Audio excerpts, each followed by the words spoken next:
Alright, we are back in the Sunless Sea. Now, the last time we were doing this, we had a bit of trouble, actually. We were trying to find, I want to say, impeller bats? We're trying to find some specialty bats here. We didn't end up actually finding any of them, and we actually, even though we sunk, well, not sank, killed, even though we killed some blue prophets, we didn't actually get their items because we accidentally submerged, which resulted in us going dejectedly back to London and rebinding all of the keys that we accidentally tap to something different, something a little better, something a little bit more out of the way. So we do still need some royal blue feathers here. Milliner bats, there we go. From either the Milliner bats or the blue prophets, and that'll be for the merciless Mediste here. We want her to go build us a very nice dress uniform, utilizing our unfortunate comatose ferret. He's never once been happy aboard our ship, and so he will adorn us instead. At least that way he'll get out of the house a bit. And he's definitely going to be alive. Yeah, for sure he is going to be alive. We're going to go for that, see if we can get another set of blue prophets. Today's going to be quite a bit of hunting, because not only do we have to do that, but according to our quest log, we have only a few things to do for some endgame activities, primarily the ones relating to Aestival. All the way over here where we can build our island nation, should we, of course, manage to figure out how to reduce or survive in the sunlight that is actually filtering down there. Now, the two paths we have for that, if you will recall, are Irem, where we will need to deal with the dream serpents, I'm pretty sure, to get an empty mirror catch boxes and every one of our stats to above 100. And I think somebody said that once you do take that option, that actually cuts your stats in half, which wouldn't be great if we were going for a follow-up captain. I'm not actually sure if we will keep streaming after we get a successful victory here, assuming we ever get a successful victory.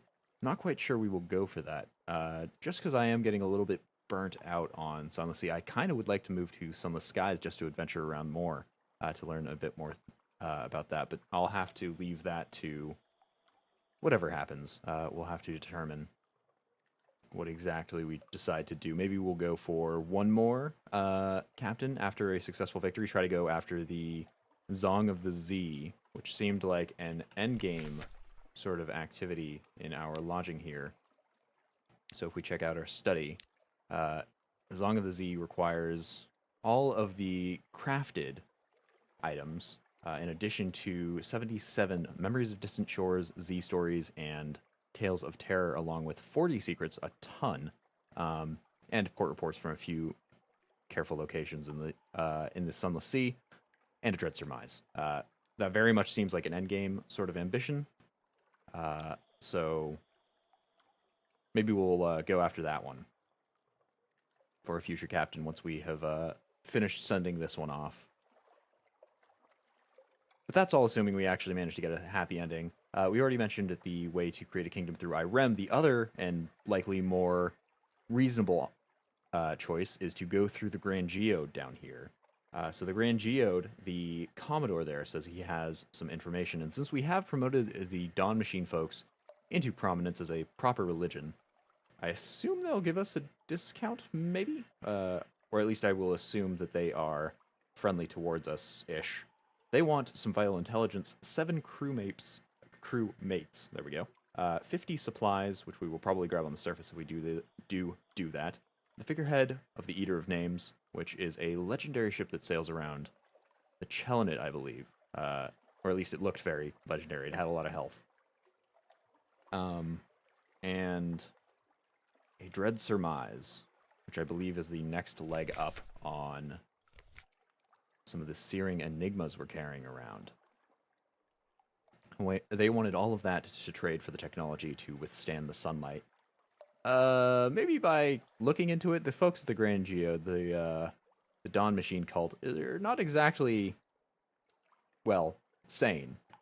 They may just give us, like, sunglasses or something and go look at that. And the sunglasses will turn out to be magnifying glasses that'll burn my magnifying lenses that'll burn my eyes out. But it'll still give us a positive question mark ending. We do, luckily, have a scion now. We did inspire him to go and depart for his own pursuits, to go out to sea. Don't quite know where we see that. Yeah, probably not in romance. I'm 100% sure we at least have a scion. So we've got him. That means we will get an extra legacy, I want to say. I believe that's what the description of that event told us, which would be nice for a follow-up captain. Again, not sure if I'm going to do that on stream. Maybe, maybe not. Sort of depends. And beyond hunting down the Eater of Names for its figurehead, we also have a quest from the Fathom King regarding our father's bones. Now, we have probably most of the options that he wants. A brilliant weapon, we're pretty sure, is the end quest to the Irrepressible Cannoneer here. We currently have that sitting on our ship as the Awakened Seal of Red Science, but we can go to Station 3 with, I want to say, some Devil Bones dice, and convert that into a forward weapon. We just haven't done that yet because we don't have a forward weapon slot. We also have the ability to get a mirror catch box of sunlight pretty easily. We can go up to the surface, especially if we are getting food, or rather supplies there. That would be easy enough to do. We just have to make sure that our menace of, let's take a look, yearning burning, I believe. Yeah, make sure that doesn't go too high, because that happens every time we interact with sunlight, as far as I can tell.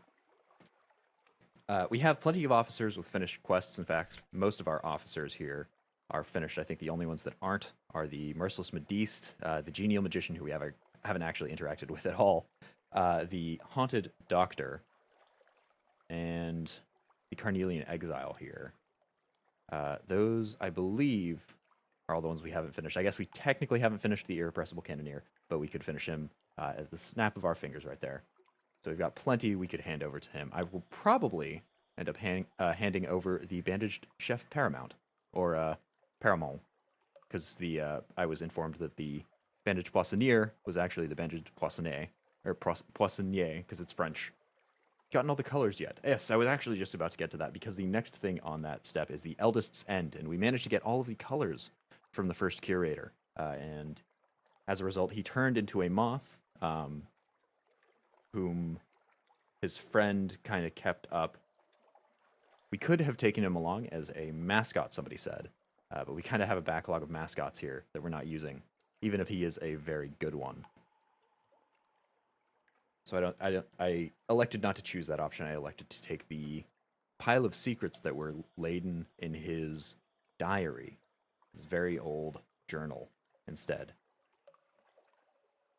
And then the Fruit of the Eternal Tree. That's the last thing that the Fathom King wants.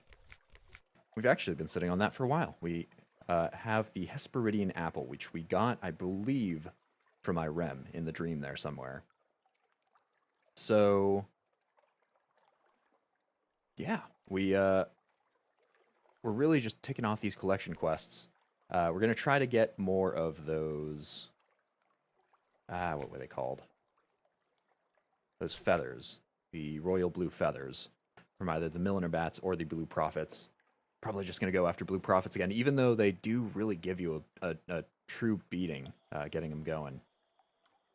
And we'll try to do that so we can move on with the Merciless Modiste? Yes. I or E? Merciless Modiste, I was totally right. We'll try to get the lovely uniform out of that. But then we will probably go and hunt one of our sea monster beasties here. I am very concerned about that. We either have to get Mount Nomad or the Tree of Ages. Mount Nomad, I believe, is somewhere by Avid Horizon, and the Tree of Ages we definitely know is around Savior's Rocks and is very creepy. We have to get that for the Fathom King. That is one of the last things we need for him. In fact, the only thing we need for him that we do not yet have. And so those will be extensive boss fights. I really don't know how we're going to load up for those, because we are not terribly equipped for fighting. Our ship has a ton of hull now, but we don't have a forward weapon slot, and we don't have an aft weapon either. I suppose we could trade that out. I would probably dock before I went into a fight, just so I could fire an aft weapon if I needed to run. I don't know how big the spread on aft weapons is, so I don't know if it is the equivalent of like the sort of half circle that we have for our deck weapon, or if it's a little tighter like the forward weapons I have seen are. But hopefully if we decide to go fighting, actually, which we are doing right now, so I should probably do this now. We should pick up an aft weapon that we can switch out at a local dock. Let's see here. I would prefer an aft weapon that did not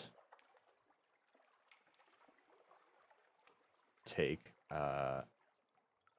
any material. I know there are some weapons that use... Well, it's actually not looking like anything. Here's one. Some of them that use torpedo components. And we do have those. We are kind of just sitting on them, but I don't want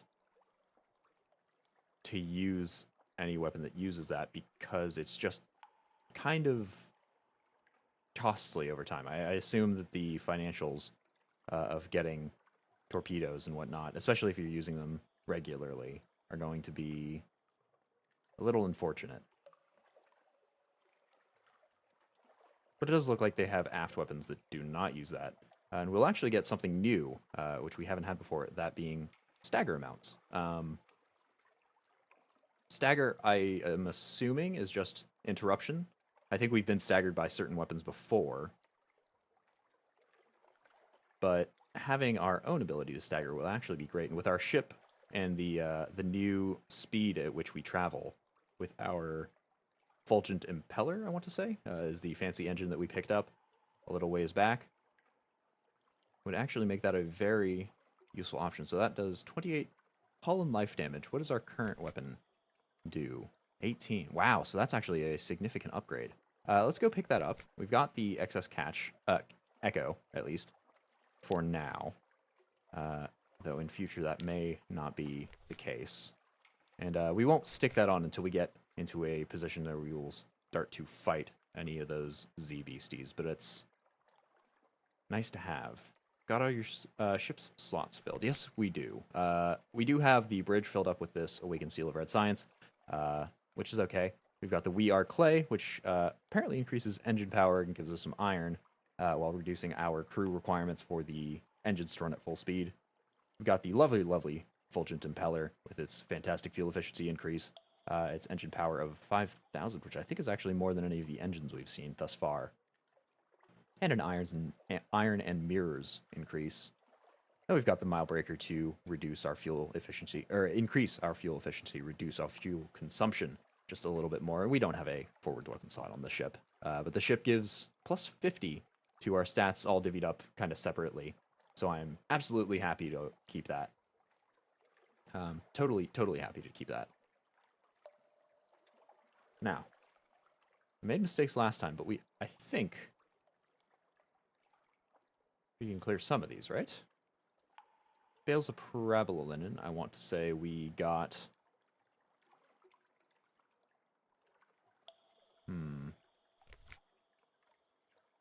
Oh, we might need that for the Merciless Modiste. I don't want to get rid of anything, because the last time that I did that, yeah, we need 3 bales of parabola linen, and we have 4, so we just had 1 to spare. Bales of parabola linen are for her. Might start off with her steps here. And you know what? I'll probably make my way down to Port Carnelian before I switch out the Mile Breaker for our aft weapon before we take on those Blue Prophets? Yeah. Probably head down there first, so that way we will have maximum amount of fuel efficiency for the maximum distance we can take it. And then we'll go fight the Blue Prophets. We'll give that a test of our new aft weapon. My, lots of secrets there. Yeah, we've got quite a bit. We got, I want to say 10? 10 or so from the Eldest's End, from the first curator's death and his notebook. So we picked up a fair few with all that done. I don't actually know if we can do anything with the Neathbow book anymore now that we've got all the colors out. I kind of thought it would turn into something a little better.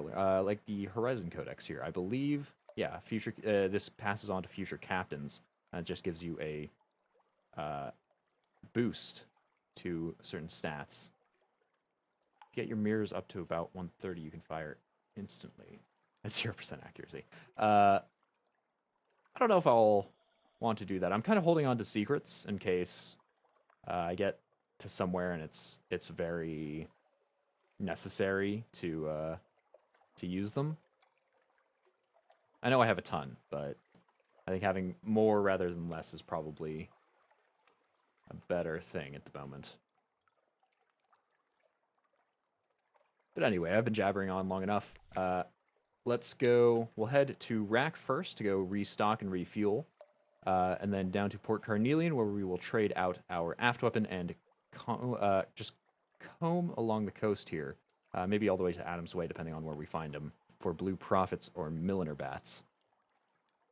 And then we'll fire on them, hopefully get a blue feather. We will not submerge this time. We have moved that to somewhere way across the keyboard from where we regularly hit. The buttons we regularly hit. And then we'll see how effective that new aft weapon of ours is. Hopefully we'll do all right. Let's get started. Now we should have enough fuel and food, I'm going to say. Hold on a second. I thought we had rebound that button. Ah, I see. It lied to me. Rebound that. Rebound you. And rebind our lights. There we go. Just so transforming, which was the reason we lost out on the blue feather from the blue prophet, the royal blue feather from the royal blue, or just the blue profits, is because we accidentally transformed our ship into the submarine and sank beneath the waves with no way to cancel it. And repairs just suck, so we want them out of the way too.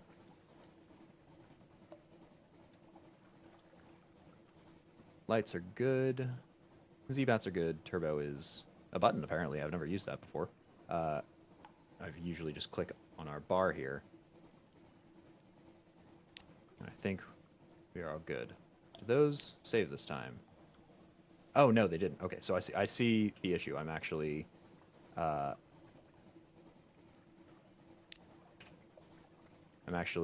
forgetting to hit accept. I hit cancel, which is why it didn't save. Where's our light button again?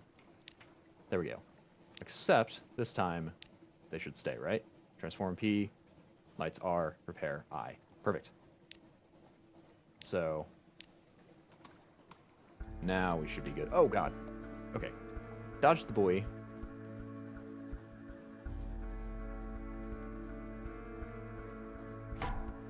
We'll just ignore the crab for now. We'll outpace him anyway. We really do travel at speed with this new engine of ours. It's quite lovely. We'll make our way over to Rack. And get all our fuel and supply needs met before we head off to fight the milliner bats.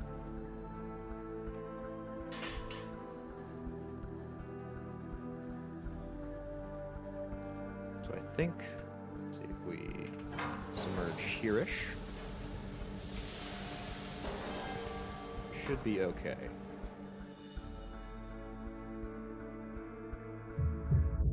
There we go, there's Rack. And Rack is quite prosperous. So we'll be getting the best possible prices here. We can go... Oh, apparently we turned in a port report. Probably to Low Barnet, I think is where we would have used that. Can consider the state of the city, which will give us access to the shops.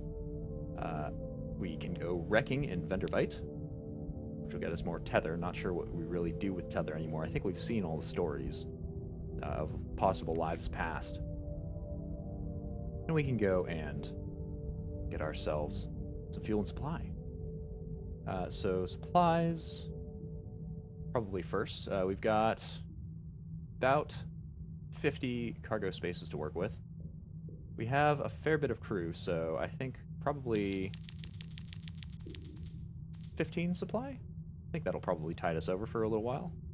And then fuel. We'll stick at double. Maybe not quite double. Well, you know what? No, we'll be doing lots of combat. We might as well stick it at double. And even more than that, let's fill up our supplies a little bit more. And then top off 35 for fuel. And that should give us quite a bit of movement, a fair bit of movement to get around the Sunless Sea. And lots of supply to feed our crew in the meantime. And so I've overloaded, I've overstocked on the fuel front, I think.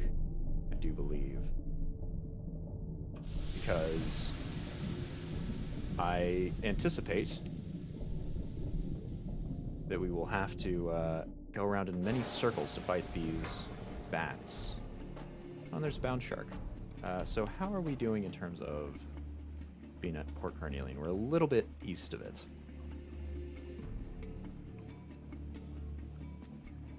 I think we'll sail down there. We will dodge the maelstrom, but that will probably end up sending us in view of the shark. No, the shark didn't see us at all. And the ruins of Pigmoat Isle still stand. You know, maybe I'll go back and do another playthrough just so I can see the opposite options that I can make, the opposite options I can take, because I do regret quite a few things on this journey. One of them being Pigmoat Isle, obviously. Another being possibly Varkas, since we did lose access to that, and we tossed out the jewel-turbaned youth, formerly jewel-turbaned, now probably normally turbaned youth. And Hunter's Keep. We didn't manage to save Phoebe. We didn't figure out what was going on there. So hopefully in the next time we encounter those in a second playthrough, maybe we'll actually succeed. Maybe we'll make different, better choices. How are we doing here? Still a little too far east.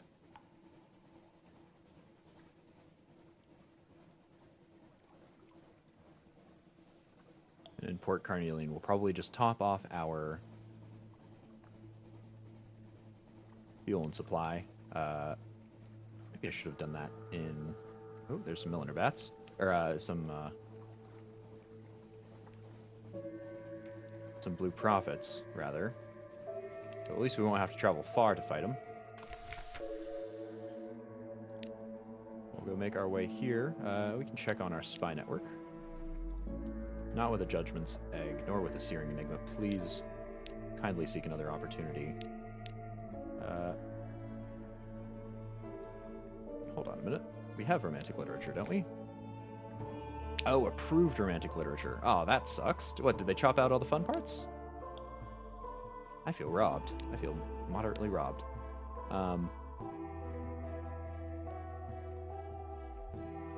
Well, we'll go and pick up that fuel that we were talking about, along with the supply.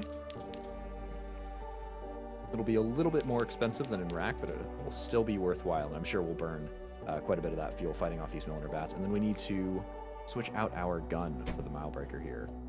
That's another reason we actually should have more fuel than we think we need, since we are not going to have the fuel efficiency bonus from Milebreaker. And we don't need to reduce terror. Well, we will be fighting some Z-beasties, so that'll reduce it. Assuming we win. If we lose, well, there's nothing to be done for that. We're gonna be dead and washed out, washed up on shore, probably. But if we win, reduce our terror. So, kind of interested in seeing what our new cone looks like. Okay, so it is sort of back there. Let's try approaching with our lights off. And see if we can take them down. The issue is I can't really see... Oh, God.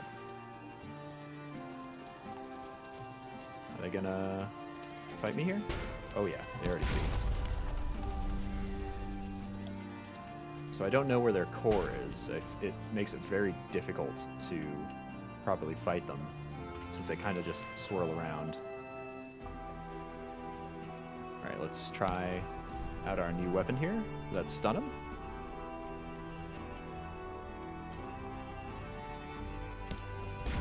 Having 2 cones of fire is actually really nice. Wow, I'm actually kind of surprised I survived without that. Oh, and our light is still off.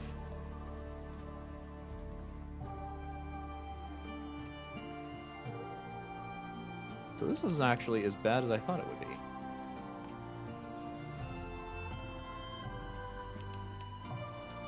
I think we can actually outspeed them here with our engines, and then with our aft weapon,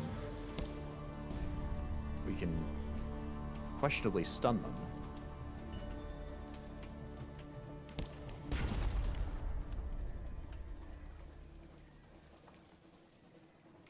Yeah, they can't actually quite catch us if we're traveling at head speed.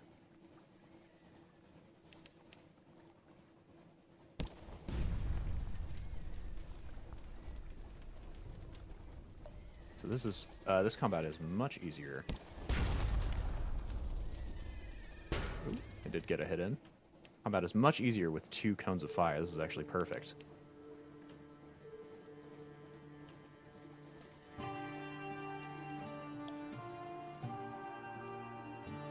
And for the most part, we have always a firing option charging up, no matter where they are, really.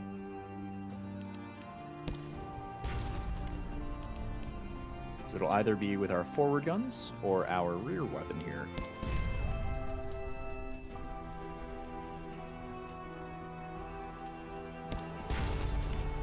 Woohoo!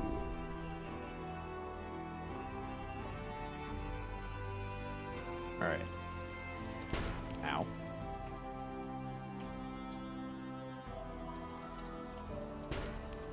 Wow, jeez. There we go.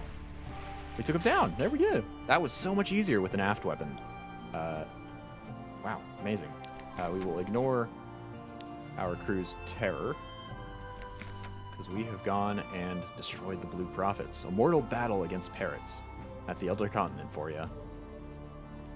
Blue Scintilla. Oh, you're totally right. I had the Blue Scintilla all along. Ah, well. Well, let's go grab the feathers here.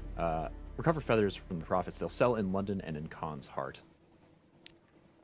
We have 31 royal blue feathers. Oh my god. That is nuts. Did it in hard mode. Totally intentional. That's right. I am clearly a Dark Souls player here. I wanted to get all of the difficulty out of this encounter. But no, I just forgot about it. That's okay. Probably would have only saved us a few more hits. But we really didn't take as much damage as I was expecting us to. I thought we would do much worse. But apparently, they are blue as the lost sky. Pluck them carefully. We have 31 royal blue feathers. So we can now... Well, we'll sail back to Fallen London, actually. Since it did say we could sell them there. And before we sell them, of course, we'll make ourselves a lovely new suit that'll increase our pages. Oh, and you know we need to go find a location to dock. Let's go dock in Fathom King's Hold, so we can switch out Milebreaker here. Because we don't need the aft weapon unless we're going hunting. Otherwise, I'd much rather have a bit more fuel efficiency.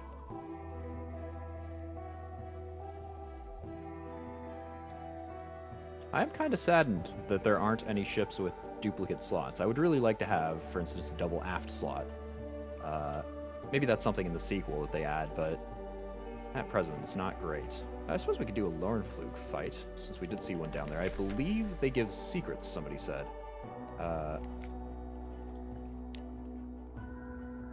We probably won't repair our ship. Go get a white Mollyflower. Let's have an audience with the Fathom King, sure. We won't do any of the special options. I don't need a new Zailor, nor do I need to listen to a Kaganian emissary, especially if things go poorly. So let's ask for a boon. We'll gain some supplies and a little bit of terror. Oh well. Sea bounty. Rosy flush the king intones, one from the water, tasted in good health. He waves a gracious hand while his waters thresh. The audience is over. As he return, crab slaves carry ice boxes filled with sweet, fresh meat, pink as dawn. Okay, I was hoping for fuel, but that will also do the trick. And I won't actually pick up the... There it is. Won't actually pick up Milebreaker and stow it in our slot here. I would rather fight this Learn Fluke. Because we can.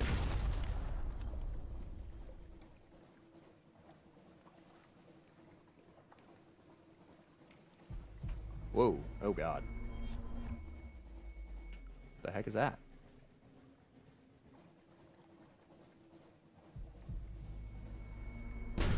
Oh, ow. 2 damage. Oh, right. Okay, that's not that bad, actually. Just 2 damage. Ow.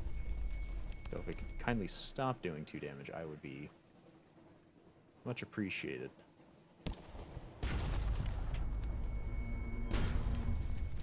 Ow. Jeez. These guys are a real pain. At least they don't do very much damage at range, it seems. And, Blue Scintilla, because we are smart this time.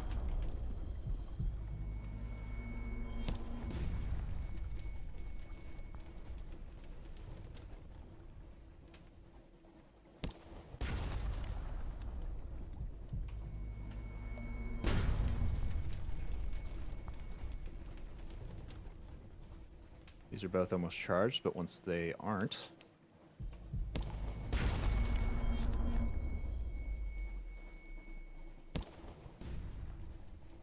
Oh, hold on a second. Why are these not charging? Oh, I'm out of range. Here we go.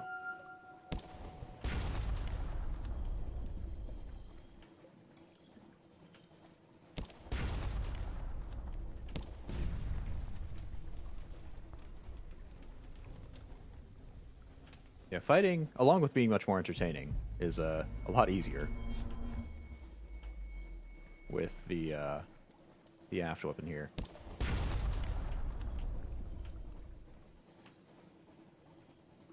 Keep you in one of our cones.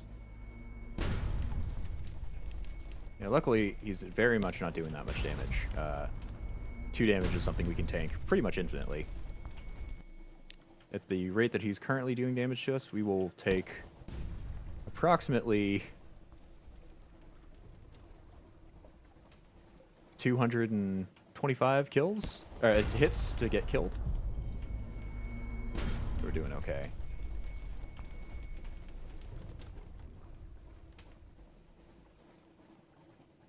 Suppose we do have to worry about getting below half health, but we're a little ways away from that, so we should be okay. And let's go check out its corpse here. 77% chance of a page's success. There we go, we got a secret. Success. The delicating body is full of incomprehensible organs that collapse at your touch. You sketch what you can, cock an ear to it, the departing harmonies of its violent language. At its center you find a vast lump of resin, or congealed gall, the size of a barrel, flawed with darkness. In the false starlight it is a deep, violet purple. Irigo, your doctor whispers, the color of forgetfulness. We've gained 3 secrets and a colossal fluke core. Sweet. Totally happy to go and have that. But now we're actually done. I guess I did forget the blue scintillic at the end again. No, that seemed very much doable. We'll go redock here. Suppose we could ask for another boon. Before we do that, I want to check how many Z stories we're currently carrying. 30. Yeah, we can go ask for another boon from the Fathom King.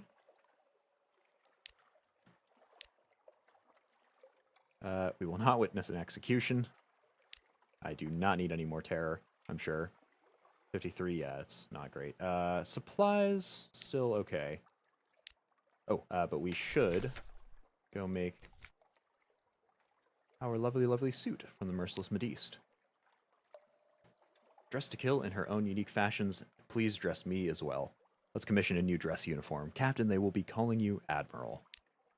The modiste goes to work. You only just avoid saluting your own reflection in the mirror. Such rich linen, expertly cut to every contour.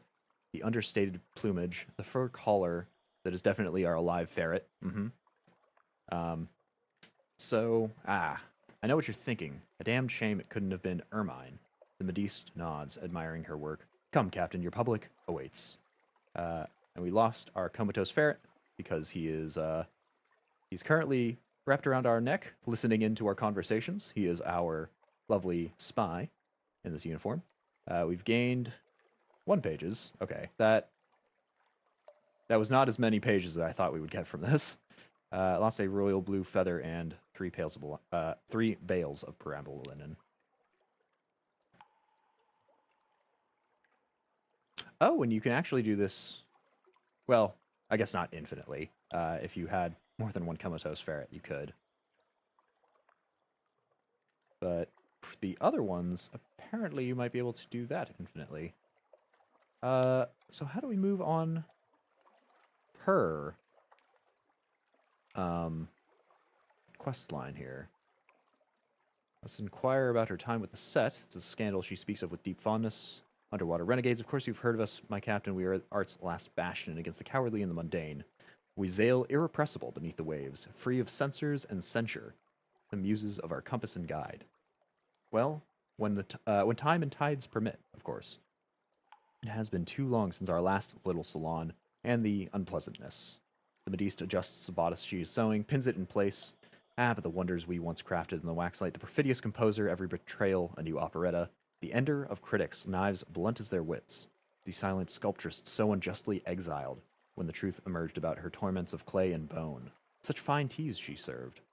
Then, yes, there was the pianolist and our dear, dear poet too, but her finger slips, a drop of blood flowering on white lace. Blast it, she mutters, not even this year's red. So how does one increase her quest line? Maybe going to go find the Irrepressible somewhere? Maybe she doesn't have a quest line. Very strange.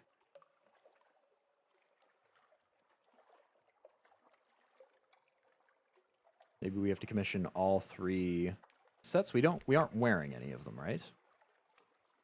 It doesn't look like we're wearing anything.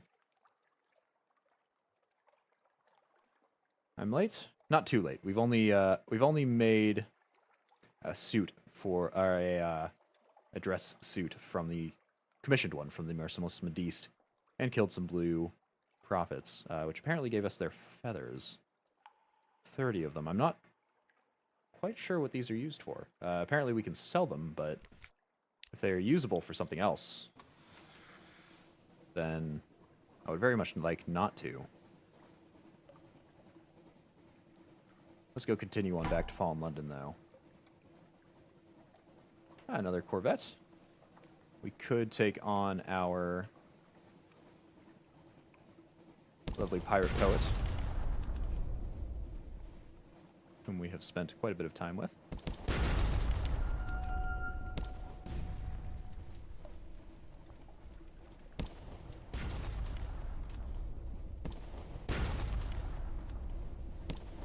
Ooh, whoops, a little early. We should actually probably start to worry about the amount of health we have, because once we start getting to half health, we are going to lose zailors. Oh, come on. Going to lose zailors when we take damage. But we went and defeated the Alcaeus class vessel. Let's go check it over. There is our lovely pirate poet again. She bows her head, acknowledges our victory, and smiles slightly, saying that we'll probably have a harder time of it next time. Probably not. Let's be real here. We have really not had a difficult time taking down your Corsairs now. Bogey and 200 Echo. Some fuel, some supply, and some more parabola linen. Lovely.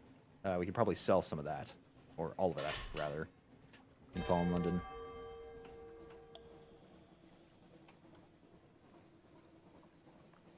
first, of course, we have to get there. Where is this? That is Pigmote Isle.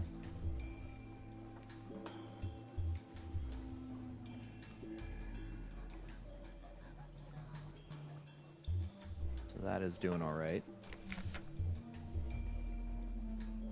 The light is burning blue. We'll just calmly persuade them that it's not terrible, which it's not. Ooh. You know what? I'm feeling combative today. Let's go take on all the Z beasties that we encounter upon here.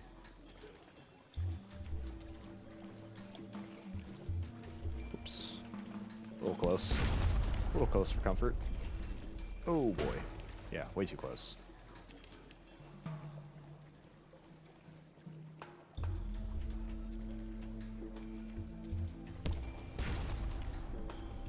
Come, chase me if you dare.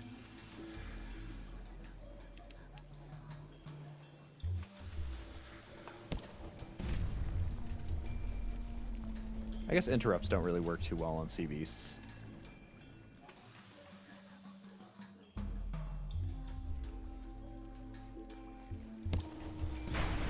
We'll go and take him down. Lickety split, easy peasy. So let's go pick up whatever the heck it is he dropped. The death of an angler. Do we dissect or butcher? Let's butcher. I think I'd prefer having supplies and other stuff over getting a few more fragments since we have so many secrets. Wait, did we not get anything from that? Hold up. Okay, we tried to cut open the unprepossessing mass, but it turns out that nothing was in there. Or, I guess, maybe it was supposed to have reduced hunger or something. We just didn't have any hunger at the time. Bit of a shame. Oh well. Let's go get ourselves northward. Make our way back to Fallenland and sell off those royal blue feathers, maybe. Ignore Quaker's Haven, because that's still possessed by the Dawn Machine folks. And they aren't doing anything to open it up. Hold up, there's something in the water here. What, pray tell, are ye? You are large. A ship? Ah, no, another angler crab.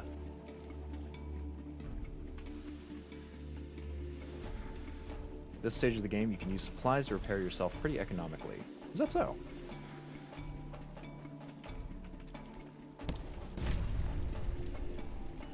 I feel like the supplies still don't repair too well though. It's something like what, 5 supply, or 1 supply for 5 repair health. It's really not that economical. Even at the cheapest locations, supplies are still pretty expensive. Oh, come now. I just gotta get you in range. There we go.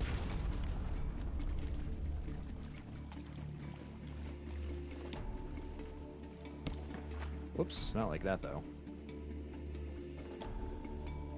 I think I've gone a little mad with Z fever. I'm really just going after things. More butchery. Ah, yes. So I was correct. Apparently, cutting into the unprepossessing mass when it's like that just loses you hunger. We probably didn't have any hunger at the time, so that's fine. Sure, but it's not too hard to get as many supplies as you need by killing stuff. You're not wrong. That's true. I have not yet killed a lifeberg. I might actually go for that now. I'm honestly not feeling the food drain too much, though apparently our crew is having nasty nightmares repeatedly, which is not great. They'll actually help a lot.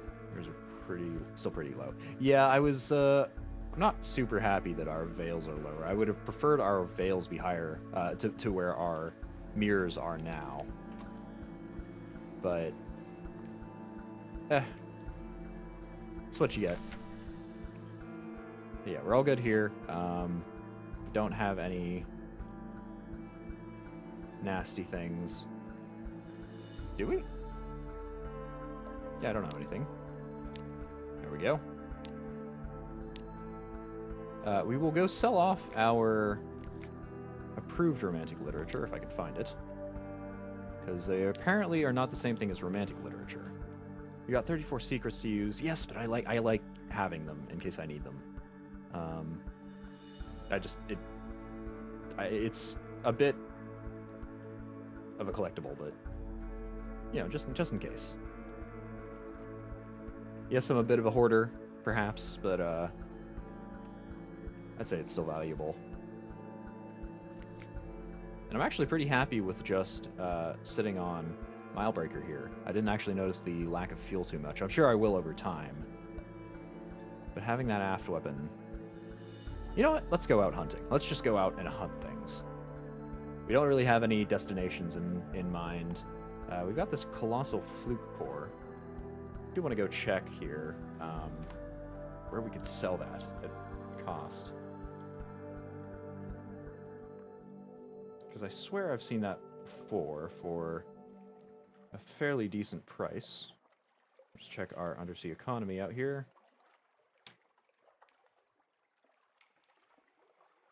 Fluke core, fluke core, fluke core, fluke core.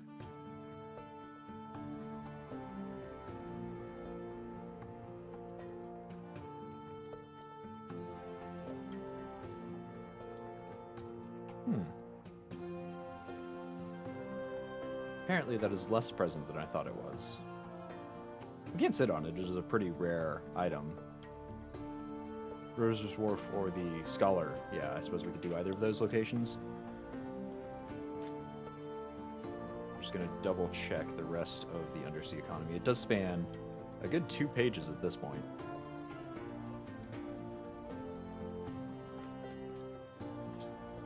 But I suppose containing it, just kind of having it in case we need it for anything, is also not a bad option. Okay, well, let's go check out the Roser's Wharf. If it is there, which it is not, then we'll go and sell it. And the Scholar. Do you wish for a fluke core? You do. Do we need the Echo? Sort of.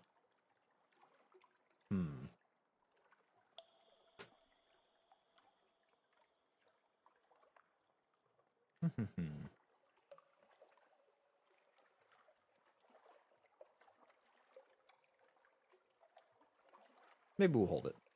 How is our cargo space doing? Oh yeah, we got plenty of cargo space to spare. We're not carrying anything anymore.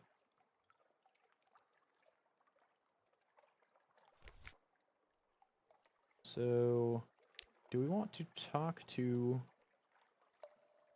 either of these options here? No.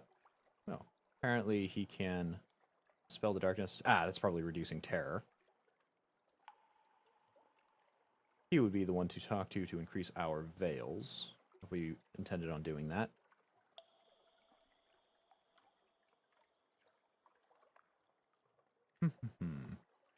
Shall we start the quest of the magician, or shall we go hunting? You know what? Let's at least get a start out of all of our officers here, the ones that we haven't completed. So let's talk to the genial magician. He's a good engineer, despite that missing hand, but zailors fall silent when he passes. Let's ask bluntly about his hook after a fish supper in a half carafe of adequate moral ways. Profession, changing injury. A snake bit it off. For once he is not smiling. I put my hand through an unwise mirror, and a snake bit it off. That ended my career in the theater. He leans forward. I am not a spiteful man, but I lost my hand. Perhaps you can imagine what that means to a magician. I am looking for revenge, sir. I need weapons against the serpent. I rather hope we might come across them. I may ask a favor of you if we do. Find a serpent Find a serpent image to continue the genial magician's story. They can often be found in Irem, rarely in Venderbite and other places. Okay, there we go. So we got more quest lines to go for. We were kind of running out, so there we go. Positive spin on things. There we go. Words are difficult to pronounce. So he needs a serpent image. Genial magician.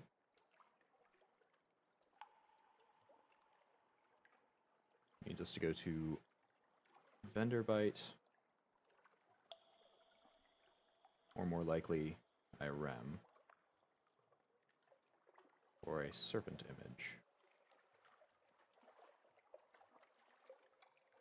Presumably he wants to use it as a hand? No clue. Not a clue. And apparently we can't ask about the other bit. So I guess that is his next step.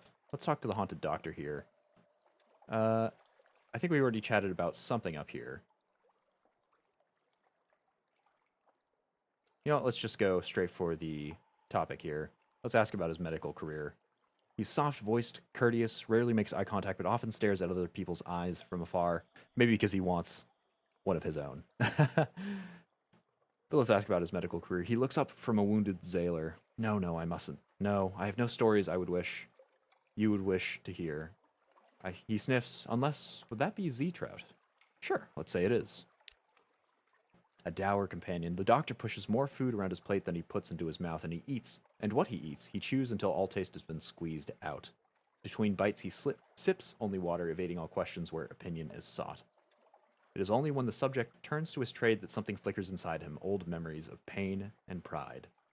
I fear it was my training that let me see the world for what it was, its corpus infested by malignancies, with human faces. How could I dare face Hippocrates in the hereafter if I just stood by and did nothing? Nothing! His eye meets yours for the first time. Fierce, damned. If 2 drops of medicine can cure the body, could 2 drops of poison cure the world? For a moment, it actually seems that easy. The fire fades. He pushes back his chair. Pardon me, sir. I fear I've had my fill for today. Gained an intriguing snippet, lost our supply, and did not progress there. Oh, perhaps we did. And we have the chance to drink with him as well. Let's get him absolutely blasted. See what he says. The haunted doctor has kept to himself since dinner. Perhaps some wine will help him open up. The art of poison. I let most of them slip away peacefully, a drop of laudanum still on their tongues. For that sop to my conscience, I am most ashamed of all. The wine flows as the hauntest everything centered. Peter Piper picked a peck of pickled peppers. Wow, I can't even get through that. Well, whatever. We'll go through all the stutters. The wine flows as the haunted doctor talks candidly of his past, of a status that allowed him to the bedsides of many of London's most infamous, and the black medicine bag that carried the tools of both his trades. Doctor and anarchist poisoner. Oh, so he's an anarchist. I hope he's not mad at us for turning his friends in on the surface. Because we did end up doing that. I was a fool, he adds, a child, just a boy on a crusade, drinking in the rhetoric of the Calendar Council, thinking myself more than a mere poisoner. Calendar Council. We've seen that one before. Where have we seen that before? Judging by their name. Oh, no, I think the Calendar Council was that the folks who gave us the fake blood, the blood that was not ours for Mr. Sachs? I think that might have been them. So clearly they have a bigger view of things. Maybe like a Illuminati-esque group? No clue. It was either the blood. Maybe we also talked to the boss of the bruising. I can't remember his name. But the underworld contact that the blinding bruiser led us to meet. I think the Calendar Council was also mentioned there. Anyway, where did I leave off? What I did not regret. Would, though, that I had seen their true hearts before giving myself so freely to perdition. Okay, so it seems like he's fallen out with the anarchist, so hopefully he's not mad at us. He wraps his leather eye patch. The sound is hollow, sickly. It is a disappointment I well deserved. The lady taught me that much, at least. No, another time perhaps. The hour grows late. I thank you for the company. Doctor may have more to say after you visited a place that touches his old interests. the surface, I guess. Intriguing snippet received, tale of terror received, and a cask of mushroom wine, which we can quickly go grab. Lost. Always good to have one. So it sounds like if he's talking about the anarchists, it would be on the surface that that we would want to go to go progress that. So we're going to questionably put that in our quest log here. So what is he? I'm just going to call him Sad Doctor. Wants us to go to the surface to... Naples is where you immediately come out. Is it Venice? I want to say it's Venice. Is the location you can make it to by train. We probably won't do that, though. I think we'll sell our bales of parabola linen. Will we sell both? I don't think we'll ever use them in a check for anything. I think we should be good. Sell them both there.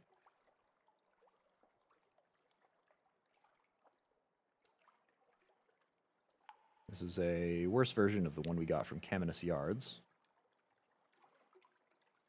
Yeah, we're all good. Let's stop off in our lodgings. We could spend time with our scion, I suppose. Time with your family. Your sweetheart comes and goes. They have their own complicated business, but they always return to your shared home and your child, who is no longer there, question mark. It's a delight, but will it always be a delight? The Zailer knows two worlds. Just enjoy their company, an evening in the parlor with your child and your sweetheart, and so to bed. Crumpets and bolete jam. And what happens when you spin a child around so fast they're very nearly sick? Quiet at the evening's end, shared stories, bats beating at the windows, and much later the warmth of renewed passion after the cold salt of the sea. Gained a free restful night. Oh, and you can actually hold more than two if we go this way. And lost some terror, which is perfect.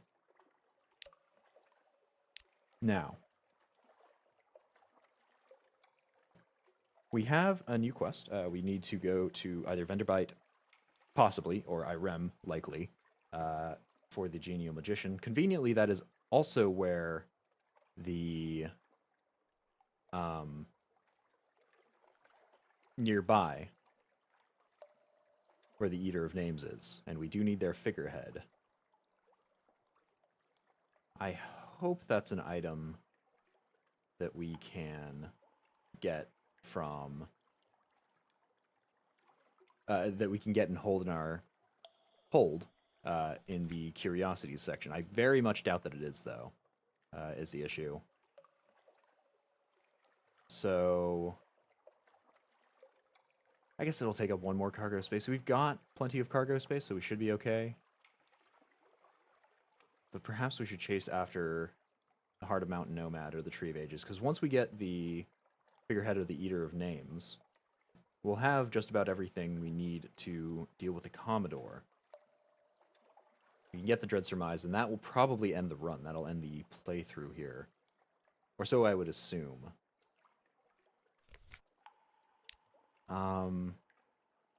Suppose we can turn in a move in the Great Game. A little bit of cash here. Probably hold on to that Vital Intelligence. And we've got more captivating treasures. Let's turn one or two of those into more heirlooms. Here we go. 1 and 2. No, we'll sit on them. Presumably, actually, we will definitely be able to get back here before we end up doing our... getting ourselves to an end in Aestival. So if we do manage to get to that point where we're thinking about ending the game, and I'm thinking we probably will this stream, assuming everything goes all right, then we'll go do that. Right now, we should also patch up our hull in the dry docks. Admiralty's favor. I think we'll just spend. I am not getting as many Admiralty's favor anymore. as I was previously. So I think we'll just spend the 100 echo to get it repaired properly. And I feel like I'd probably want to build up Admiralty's favor, because it does sound like we're building up a kingdom. I don't know if, since it's on the far east side of the map, the Admiralty is going to be mad at me. But I feel like if we have enough favor, they won't, even if they know about it at all. Especially since we're kind of dealing with the Empire of Hands right now. We are doing some trade with them.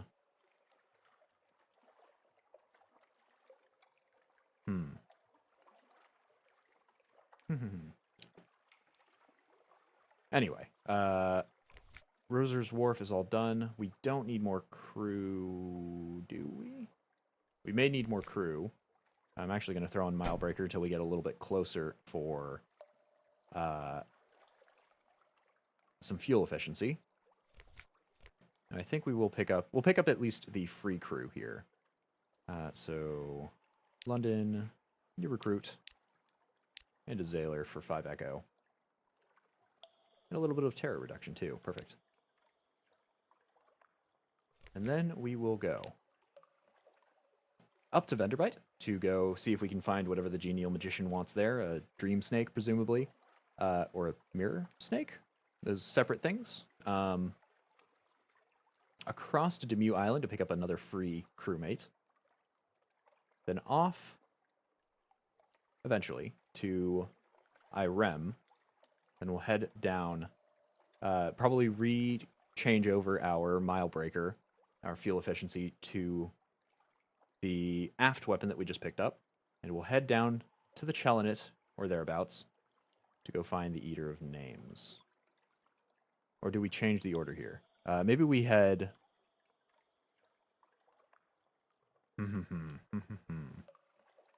indecision. Okay. Scratch that. I think we'll go try to hunt down Mount Nomad ? Yeah, I think Mount Nomad is a better option because the Tree of Ages, these are both going to be boss fights that we need to undertake for the Fathom King. The Tree of Ages is down here. That is miles away from anywhere we can pick up crew or adequately pick up fuel and supplies. We can pick up supplies riskily in the Melting Isles, but I'd rather not do that. But up here, if the description of Mount Nomad was to be described, was accurate, it should be around Avid Horizon somewhere that we can go find him. And that way, if we do have things go south, we can head straight over to Khan's Glory and Khan's Heart. I think it's Khan's Heart where we can actually pick up some crewmates, and we have access to the Nefrit Quarter, which means we will be able to stock up on fuel and supplies. Plus, we will be able to get free fuel and supplies, even if it's just one from Frostfound over here. So I think that's the better option. Yes, so we will do that instead. We will go fight Mount Nomad instead. We probably... I'm kind of expecting spook-tastic things to happen here. I'm expecting our crew to get extremely terrified, which means I will go and reduce our terror as far as I can get. Well, probably not as far as I can get. 10 will probably be fine.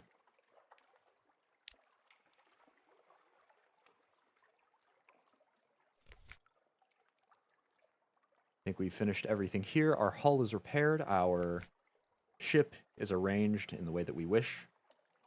We've got a Colossal Fluke Core taking up space, but that's okay. We will head over to Venderbite, then Demuth Island, then down, I think, to Rack, where we can stock up on fuel and whatnot.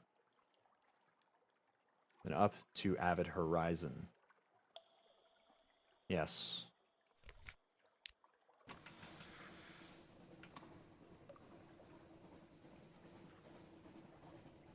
Oh, what the... The haunted doctor shrinks from a sorrow spider. How did that horrible creature get aboard the ship? That's unfriendly.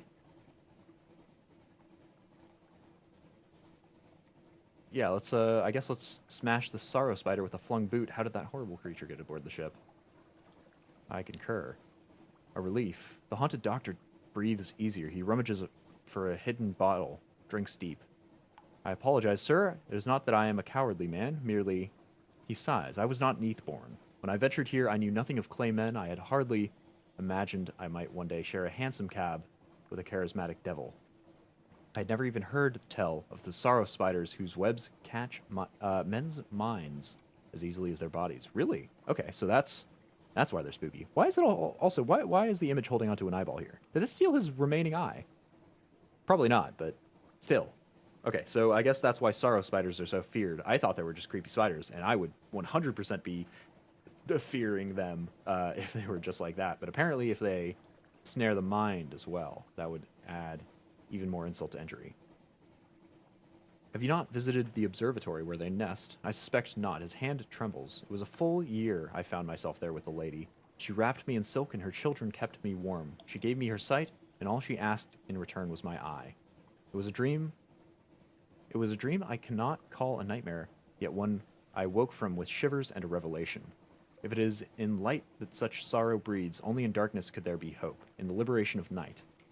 I believed I saw hope for all of us. I was misguided. But that story you know.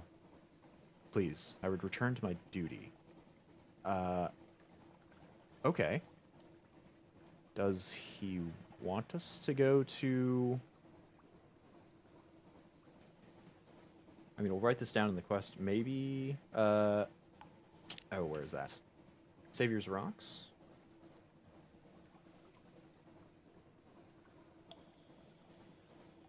Kinda sounded like he wanted us to go over there. Or at least I guess we know that his past is down there. I don't know. Really, really weird. Really funky. We should forget about that for now. We should go and head to Venderbite. See if the genial magician requires some help here.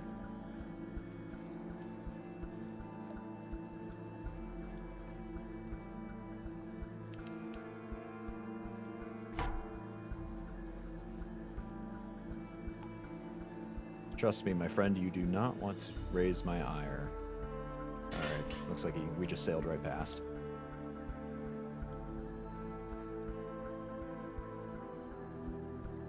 So let's go dock in Venderbite. We'll see if we can find...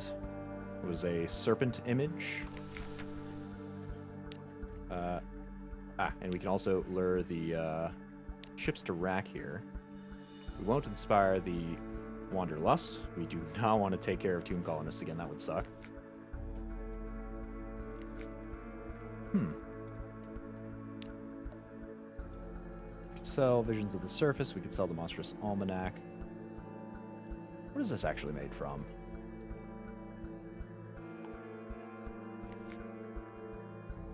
Pages 7. Is that Z stories, maybe?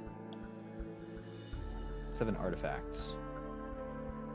Oh, so, outlandish artifacts and stuff. Okay, that's, Dang, I really wish the, item that lamentable artifact, or, lamentable relics were made of was more expensive to sell.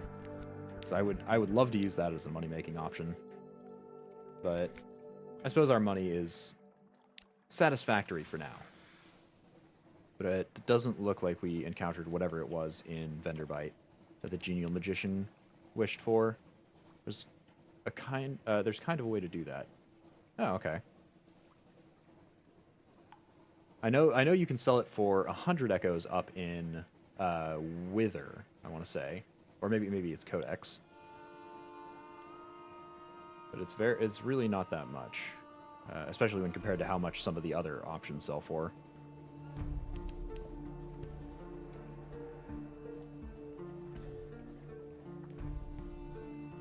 But we'll go and head over to Demew Island, then we'll head down to Rack, refuel. Or maybe we skip Rack. Maybe we head to Mount Palmerston. Oh god, right, turning radius. Turning radius is large. Oh, and we don't have a something awaits us here. I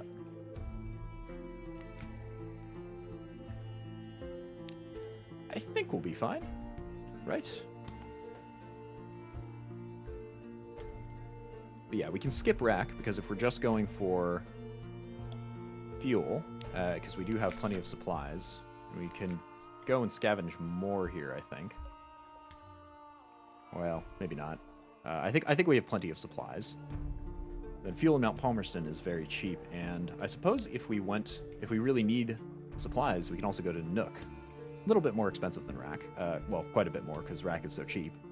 But still very much an option, a pleasant option here. Let's just go to Mount Palmerston. And we'll keep an eye on how something awaits us this time.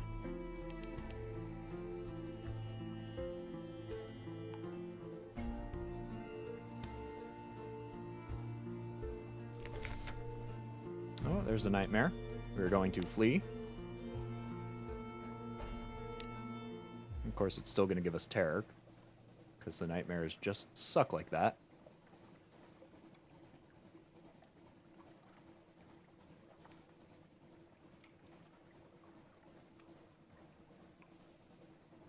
We are about in line with Mount Palmerston. In Mount Palmerston, we may switch out our mile breaker for that aft weapon. What are you? I think it's too small to be Mountain Nomad, but it's still probably something. Gillifleur. Not necessary. I'd rather get the fuel from Mount Palmerston.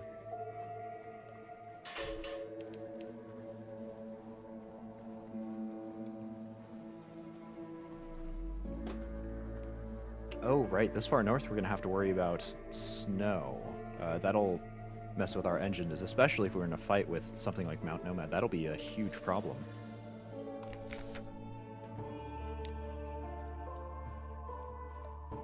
Let's go explore the island a little bit. Oh, a buzzing beggar. Zoles, my friend. A masked figure entreats you. Zoles, do you have Zoles? I miss them, Zo. Let me pay you for them. I'm terribly sorry, I don't have any Zoles. Let's refuse politely, just in case he will murder us if we don't. No Zoles today. I see, I understand. Perhaps another time you'll bring me Zoles. I might be here, or perhaps I will not. That's a new one. But we'll go pick up some fuel here. I think we'll get up to 30? Do we need more than 30? Supplies are not great, but they're adequate. Maybe we'll still even get some here. Let's get up to 20. A little bit expensive, a little spendy, but that should be okay. And we'll pick up 40 fuel, just so we have the opportunity to sail around with our aft weapon. And we can go find Mount Nomad, wherever he might be. Somewhere in this area, because it said it was something approach, which was by Avid Horizon. Maybe it's down in this blacked out area of the map.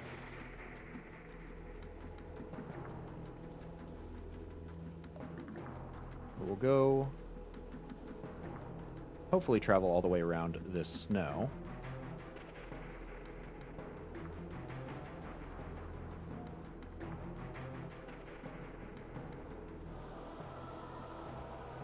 There's a lifeberg. Suppose we can take that on.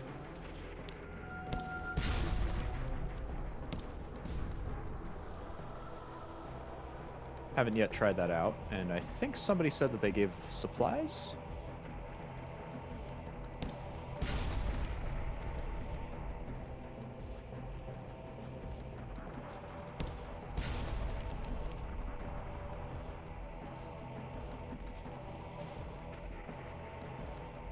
We are looping them pretty well, at the very least. Just have to make sure that we don't... Well, we try not to sail into that fog that's just there.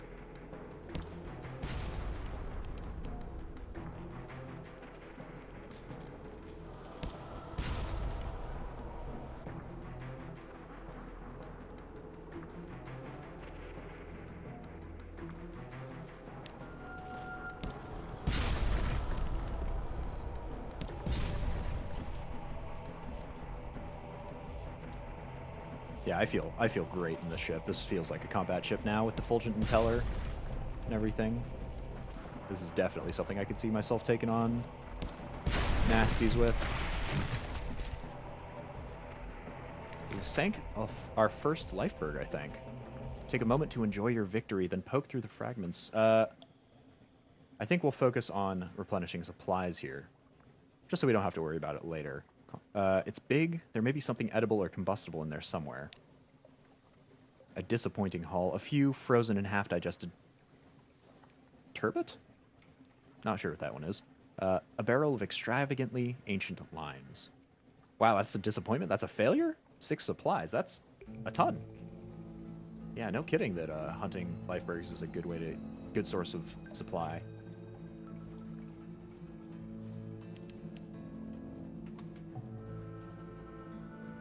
Whoops, don't need that. We need this off. Ah, and there's Mount Nomad. 1,000 health.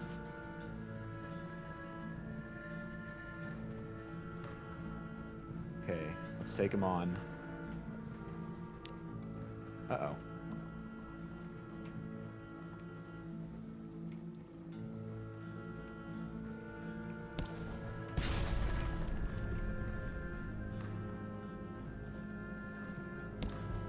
Whoa.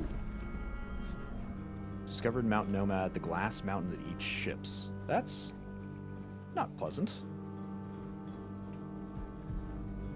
But it's using that kind of Eldritch runage. Oh my god, 40 damage? Holy moly.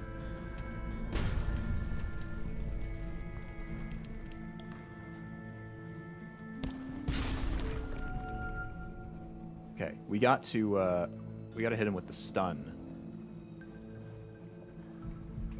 Uh-oh, turn. We gotta hit him with that stun if we want to have any chance of taking him on. Oh my god. Yeah, charge me instead. At least with the charge I can dodge. Ooh, not with that though.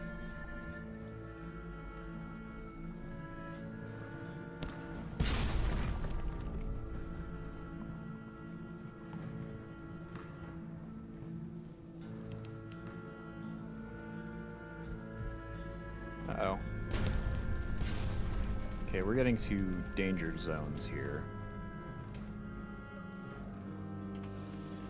Is he gonna use his fancy attack?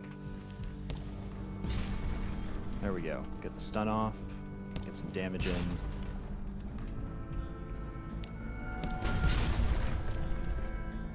Okay, I think we're gonna start losing crew in a second here.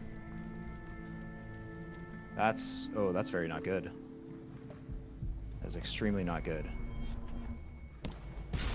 At least sometimes it seems like it doesn't hit. And I can't identify as to why. Shoot. That is a time we really need to hit.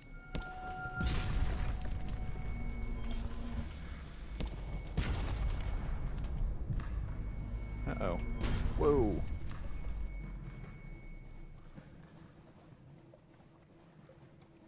Oh my god. This isn't as terrible yet. Knock on freaking wood. Okay, whew. This isn't as terrible as I thought it would be. It's not the worst thing in the world, but is it going to attack? There we go. Stun him off the bat. Uh-oh. Terror is increased by 10. Uh-oh. Uh-oh. If he uses terror, then there's a problem. Because terror is real bad. Ooh, this is real not good.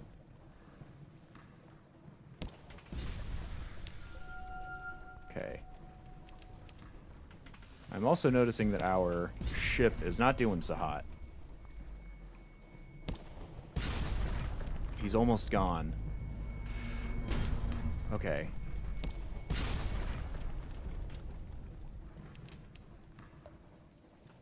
I think we can take him on. Oh, he still hit us. Oh my god. Can we make it? Yes, we did it. Oh, yes. Okay. Whew. Okay, we're a little too terrified now, and we are real borked. Okay, a shattered cliff. A ship cannot destroy a mountain. All you have won is a life and time while it sinks and heals, but for now, Mount Nomad is silent. And here, the wreck of another half-consumed ship slides from within quickly. A desperate excursion, yeah. We are real close to death. Just a few minutes, in and out. We have Mount Nomad's heart. That's one of the things we needed for the Fathom Kings bit. We need to get ourselves out of Dodge. We need to get ourselves out of anywhere that could possibly destroy us. A great rush of foaming water. The mountain collapses inwards, but you scramble from that wreck of the other ship, your hands filled with bright treasure. We've gained iron, sweet. A captivating treasure, also sweet. And Mount Nomad's heart. Awesome. So we need to get ourselves repaired. We could use the repair thing. That chews through supplies, and I have no idea how to stop it. Because it didn't want to stop the last time we accidentally slapped that. Maybe we dock up at the Chapel of Lights here. We took on Mount Nomad and we lived. Barely, but we lived. Let's dock up here, see if they can do anything for us. I'm surprised it didn't kill crewmates. I was fairly sure that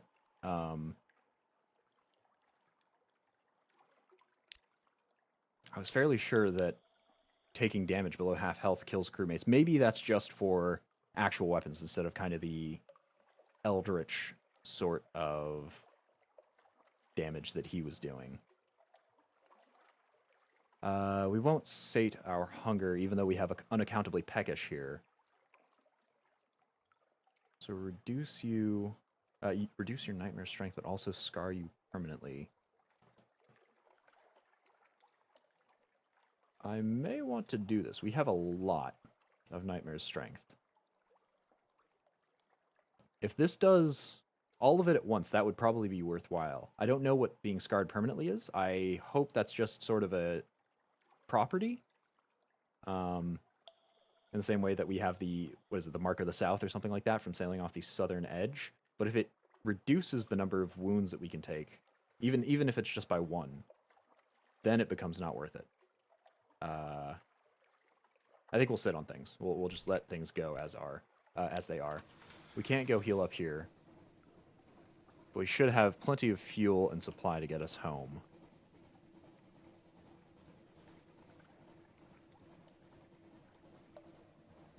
Wow, I can't believe I took on Mount Nomad like that and did him in. I feel very very waspy with this ship. Darting around, doing little bits of damage. We're taking on much heavier enemies. And getting them going. Actually, hold on. We should probably stop by here for the Devil Bones dice. Up in Mount Palmerston, we can stop.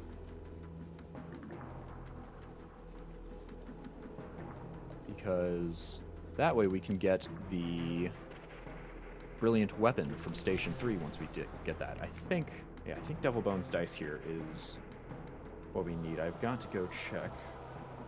Quest, Irrepressible Cannoneer, Lamentable Relic. We have 200. Take as many as you wish. A Searing Enigma and a Devil Bones dice. 3 Devil Bones dice. Okay, so we should be good there. And amazingly, fuel is actually more expensive here than it is in Iraq. So we'll not get it here.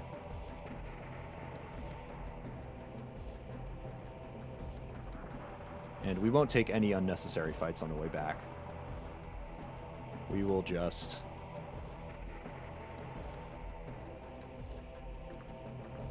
send ourselves over to Fallen London as safely as possible, please. This must be the end of our quest for our father's bones. That is our ambition, but I'm hoping that it's not going to be, or at least if it is going to end our playthrough, that it'll tell us explicitly. I hope that's not going to be our end here, because this very much seems like what would end a playthrough completing an ambition. I hope that if that is the case, that it gives us the option to keep going, because I'm kind of high off that fight with the Mount Nomad. I think we can take on the Eater of Names real simply.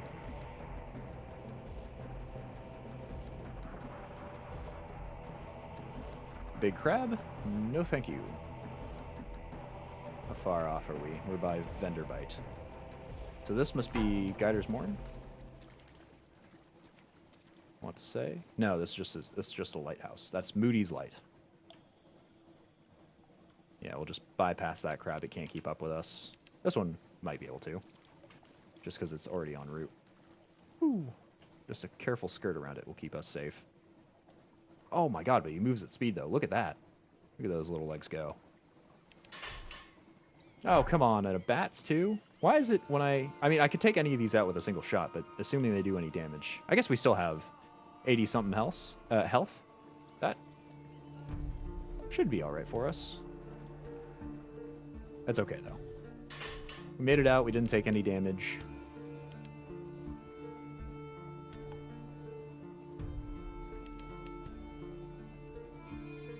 We'll just get ourselves back home. To Fallen London. We'll be able to repair ourselves up rightly. Okay, I have nothing aboard that will get us in trouble. Nightmare Strength has gone up a little bit. The Alarming Scholar has another gift for us. Thank you very much for your little present here. You've been so very helpful. I wanted to give you something for your next voyage. I bottled it myself. 2 supplies. It smells pickled, chemical, salty. Once it might have been eel flesh, but the scholar assures you that it has vital and nutritional virtues. Save it for an emergency, perhaps, or to feed to the crew.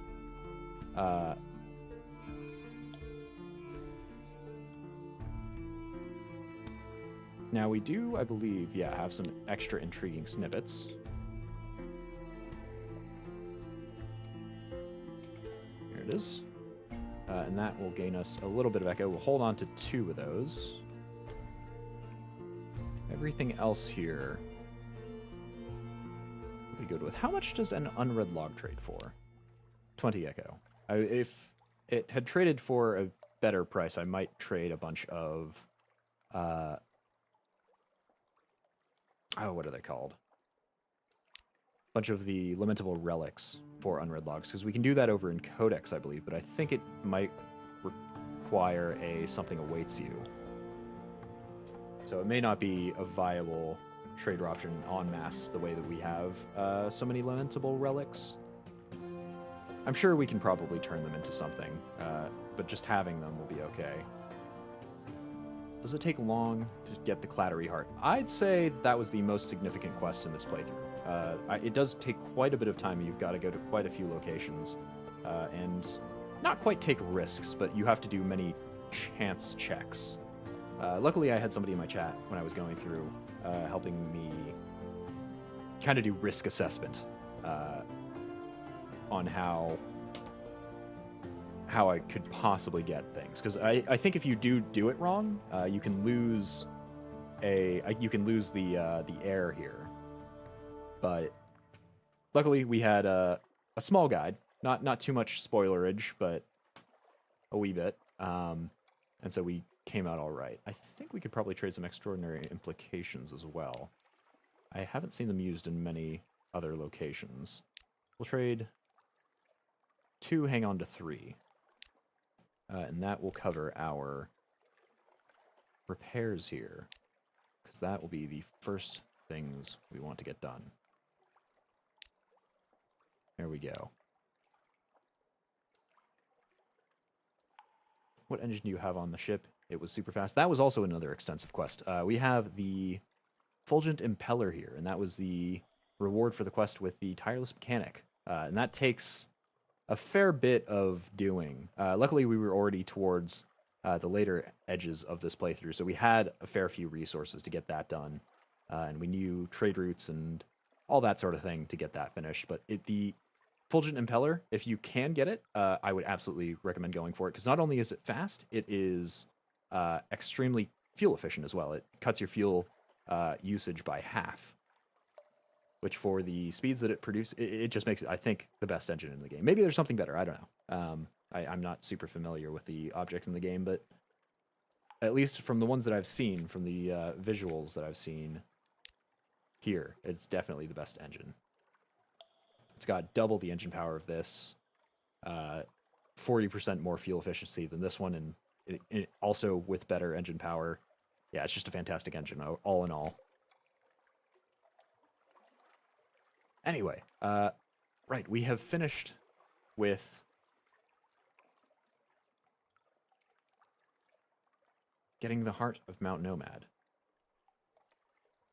We have to go to Station 3 to make our brilliant weapon out of the Awakened Seal of Red Science that we've got. We probably want to replace that then with a lamp here.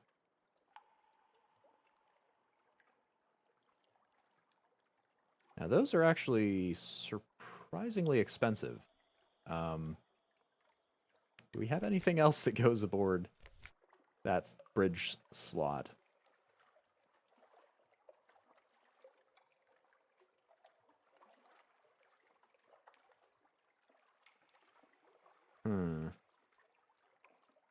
Nothing else that goes aboard the bridge slot. And the items that are there are really expensive. That would cut into our echo storage quite a bit. If we did that, we would probably have to make a few runs to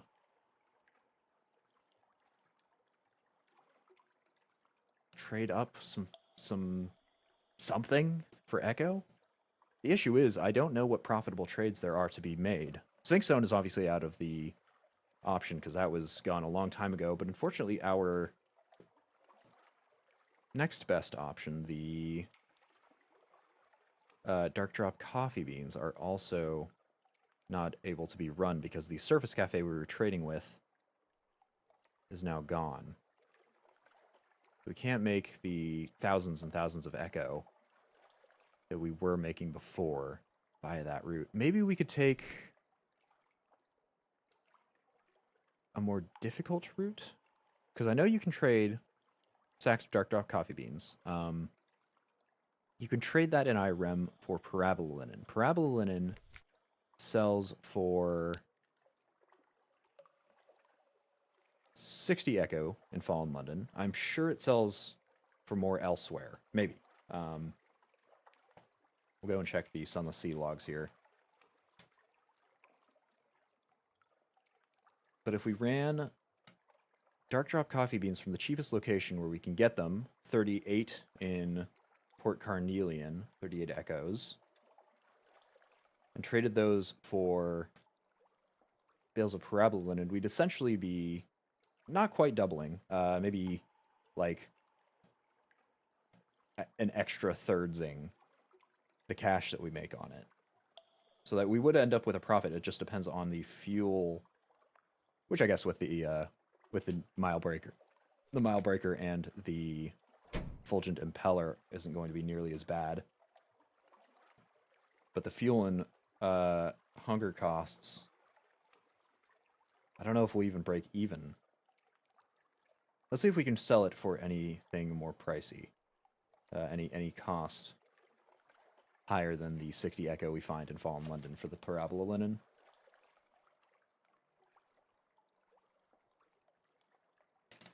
So, in terms of areas close to the west,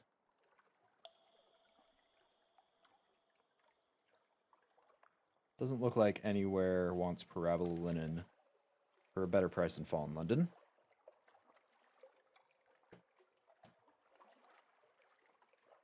Going further over to the east on our chart here, and I'm estimating the chart is actually just set up by the locations we've actually visited in order, so it's not necessarily further east or further west. Just for the majority of the time we were further west at the beginning of our journey, the beginning of our voyage here, and further east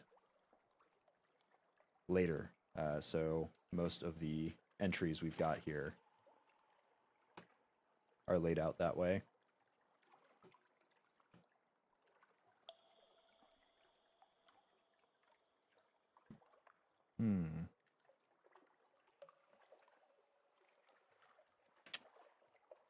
I really don't see anything. I'm actually quite surprised by that.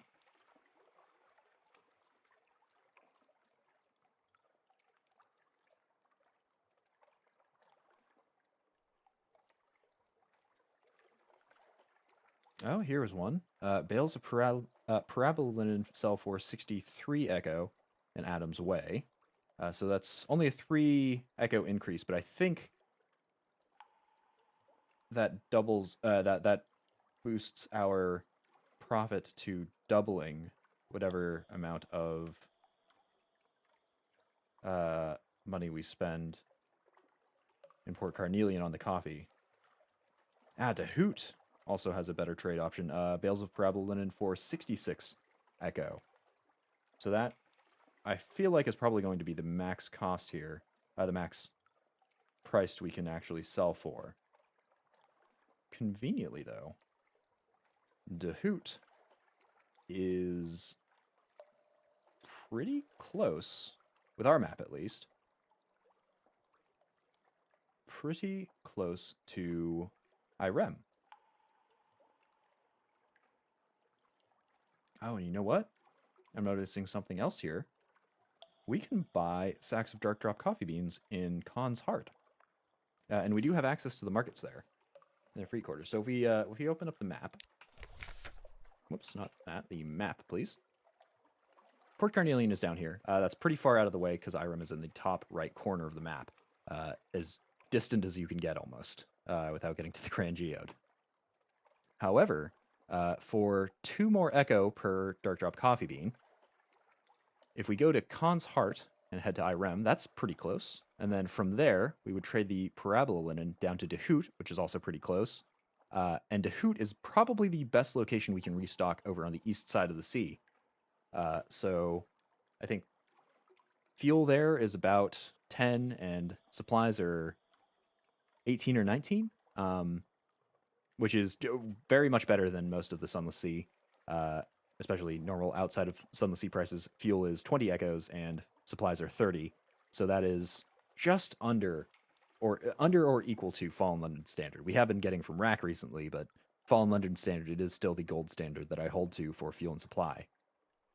So we'd be able to kind of run a little triangle here, making profit. The only issue that I'm kind of concerned the developers might have thought of is that they may lock me out. I don't know if there's a max number of sales that you can make in Irem, or conversions from dark drop coffee beans to parabola linen. Considering how all of our other profit options have been taken off the table, the salt lions, the surface cafe, considering how all of those were taken away after we utilized them, kind of concerned that Irem's going to just disappear or something like that. I guess we have to go to Irem anyway, because we have to check for the genial magician there, if there are any serpent, mirror serpents, I think? Serpent images. So we do have to go there. I think what we will do is we will finish up with the Fathom King here. So we have to go to Station 3 with our Devil Bones dice and our Lamentable Relic plus a Searing Enigma. We'll go and turn that into craft the Brilliant Weapon. We'll go to the Fathom King's Hold, where we can turn everybody in, all of those options to know the fate of our father's bones. Got the Heart of Mount Nomad. We've got a Brilliant Weapon once we go to Station 3. A Mirror Catch Box of Sunlight. That we do not have. And that is actually fairly difficult to get as well. Uh-oh. Problems. Problems arise.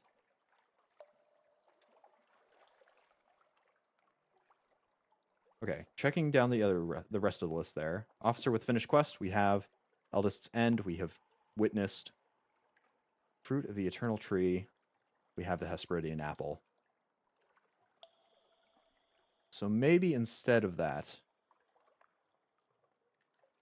we run our money-making scheme a little bit first. I'd say that maybe 3-ish repetitions. Going to Khan's Heart, going to Irem, and going to Dehoot. I think 3 should probably do the trick. We'll still go down to Station 3, probably pass through Rack to fill up there first. But then we'll go down to Station 3 to get that weapon crafted. Then we'll head down to Port Carnelian to get the slightly cheaper Dark Draw coffee beans, and we'll run that all the way to Irem. And we'll just have to hope that our terror doesn't go up too much. Terror is really the only thing that we cannot efficiently reduce at Z. Once we get to Fallen London, we can take care of that, but at Z, we can replenish fuel, we can replenish supplies. It's actually cheaper to do it at Z with a few of the locations that we have than it is in Fallen London, but terror is something we have to watch for. But I think that's what we'll do. Rack, Station 3, Port Carnelian, and then we'll do the little triangle of Khan's Heart to Irem to Dehoot a few times. Just to get our echo situation situated. How is our cargo space doing? Not great, but not terribly either.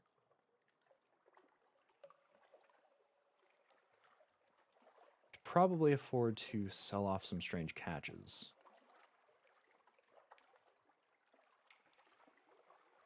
Foxfire Candle perhaps as well. A lot of these I've got just in case we need them. I could probably toss a few of them if push came to shove. I'm sad this isn't a curiosity. In the depths of the mountain lay a great egg of smooth gold. Once every hour it pulses with slow and deadly life. Interesting.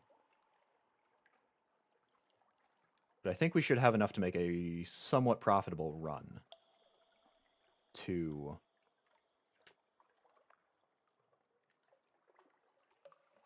Irem. We've got Milebreaker equipped. Let's try to maximize our fuel efficiency here.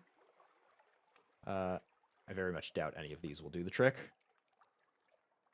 I'm pretty sure we've generally run on max fuel efficiency as is. This game will bleed you dry. It really will, if you don't keep that in mind. Let's sell off some of our strange catches. Not great, but still doable. 2 strange catches is probably fine to sit on. We might turn one of those into a live specimen over in the Utter Shroom if we pass it. Then we'll be good. So let's spend some time with our family again to reduce our terror and gain another restful night. Then we will sleep. Oops, not our study. We will sleep to get our terror even lower. That'll cost us, or that'll reduce us by 15 terror, and I might actually do that a second time just to get it down to the absolute base. Yeah. So we are completely serene right now. I think we picked up an extra captivating treasure, did we not? Mountain Sherd. Here it is. Yeah, another captivating treasure. So we've got 3. We really only ever need to have 2. We'll go convert that into another heirloom. Captivating treasure into an heirloom here. How many do we actually have? 9 heirlooms. Apparently we can't have more than 12, or we'll need to upgrade to a mansion. But barring that, I think we're done here in Fallen London, yeah? No more vital intelligence to be had. Yeah, we're good. We're good to head out. Let's head to Z.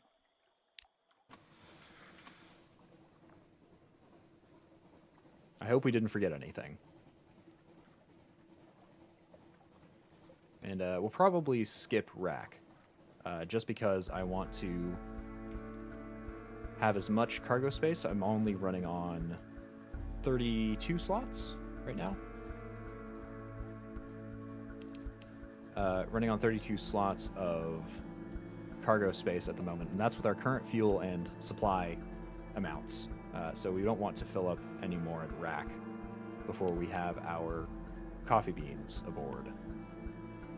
You don't turn in the port reports. So actually, we sort of boosted a cult into prominence, and as a result, the admiral is gone. He is presumably deposed. So we can no longer turn in port reports to make fuel and echo off of him anymore, which is why our echo needs have been kind of declining. That was where a significant portion of echo came from, and it wasn't really functioning anymore. A bit of a shame. I didn't quite know what was happening, but it did happen. Was it the Anarchist, the Connie, or the Dawn Machine? It was the Dawn Machine. We went for the cash before all else option, and unfortunately that led to the Admiral's disillusion. I think that's the correct word there. He dissolved. The sun, the sun, the sun. Yep, that is exactly what happens. I still don't know what the Dawn Machine is. We haven't really entered their cult, and I don't know if we even can. They seem kind of at arm's reach. We can buy elements of Dawn and stuff, and in fact, we already did once. We bought an element of Dawn for the Fulgent Impeller, I want to say, but they didn't really let us in any further to their cult. And their dreadnoughts still keep attacking me at Z. I don't know. Maybe it's just not as interactive as I thought it was, or maybe I haven't entered their cult enough. More blue prophets. Go away, you suck. I hate those so much. I don't know if you know, but there's a parent browser game called Fallen Legend where the lore in the world is explored way more. I actually tried playing that. I tried playing that before I got into streaming this. I could not stand the fact that your energy just does not come back. It is so slow. It's really one of those Facebook-style Farmville games. But I do appreciate it. I do appreciate that it exists, because that means this world exists. It means that Sunless Sea as a concept exists. I just really wish that they had removed it. The energy, slowly charging energy requirements for everything. A little bit rough. Anyway, nothing of interest here. Suppose we can seek some intelligence. Gain a move in the Great Game and a Z story. Ah, well, that's still alright. Let's go pick up our Dark Drop coffee beans first. So let's pick up as many as we can. Looks like 30. Going to be that cap. 31. That'll do fine.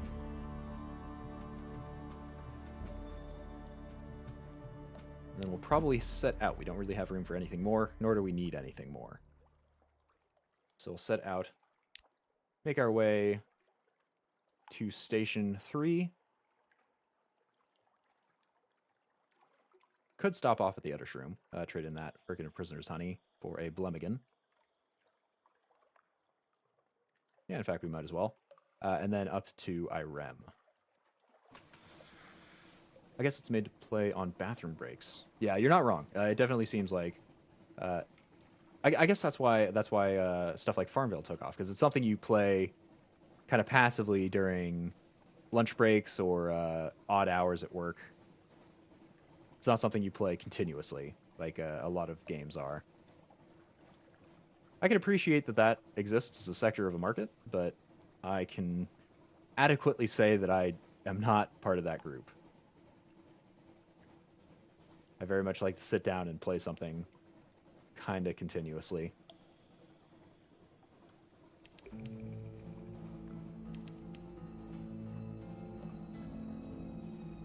Another Lorn Fluke, we won't take you on. We just fixed up our hull. We're made mostly of plywood that we salvaged off something, I'm sure. I'm sure that the, you know what? We paid a decent amount of cash. I'd say that all of our wood is not plywood. It is very fine timber. But that we definitely are mostly made of that very fine timber and not our own ship. So we are almost to Station 3 here.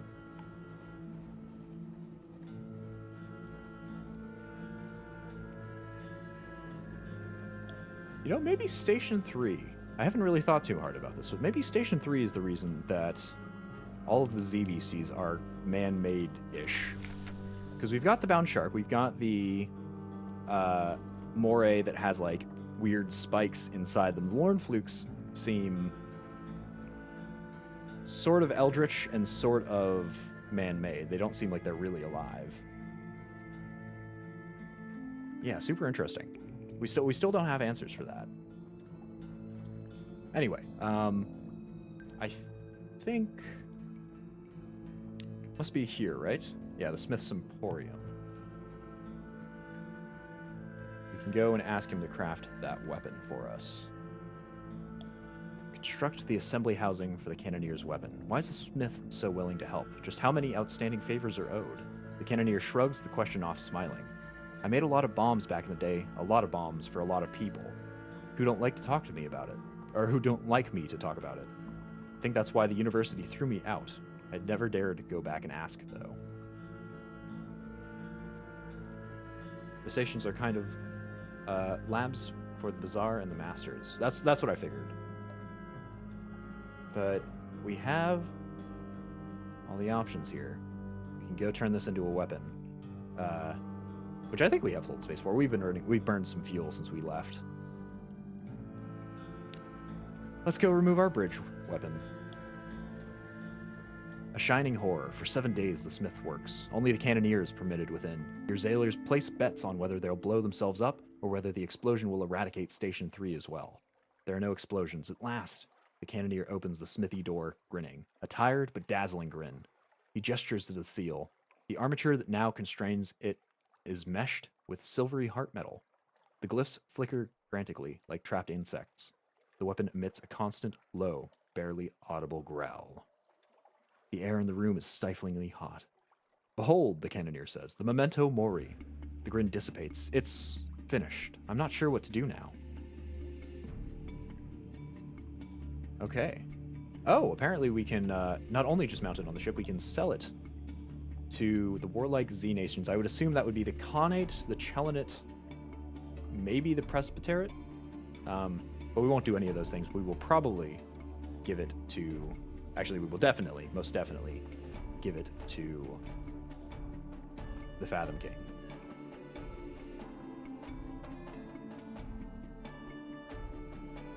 We lost our Devil Bone Dice, we lost our Searing Enigma, we lost some Lamentable Relics, but we don't care about Lamentable Relics, we've got so many.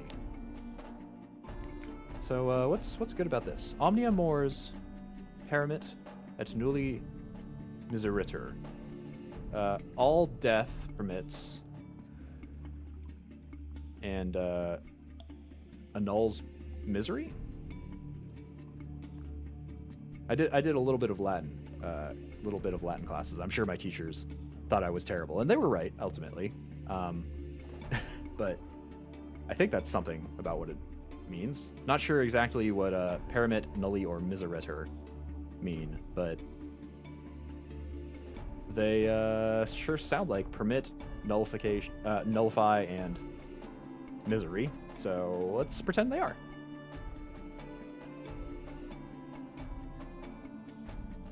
Still, we've got this this neat old weapon, and apparently we would be able to change the balance of power with it. But oh man, if I had a forward weapon slot, this would be neat. I don't, but if it did, it would be neat. But we'll go and sail the rest of these Dark Drop coffee beans over. Do we have anything else here?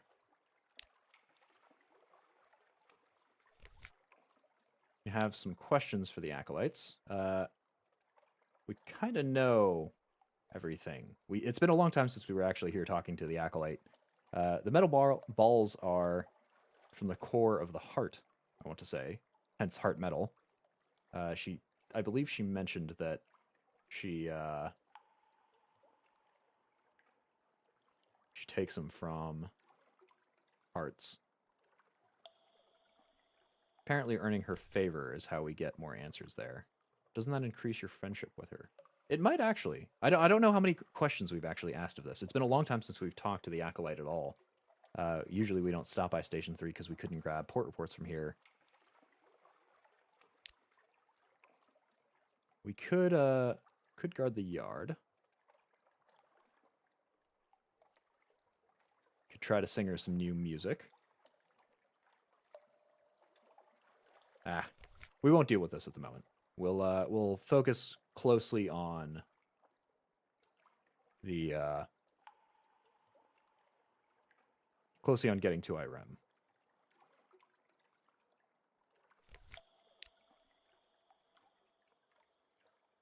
We will head over to the Utter Shroom. We'll probably actually stop off at Dahoot just to top up our fuel. And maybe our supplies. Our supplies are doing okay. Not doing terribly, but they're not also doing great either. But we'll stop off at the Utter Shroom first, trade out our prisoner, Firkin of Prisoner's Honey for a Blemigan, and maybe drop him off at Irem. I don't know if we've actually dropped off at Blemigan and Irem, but we are getting their propagation going.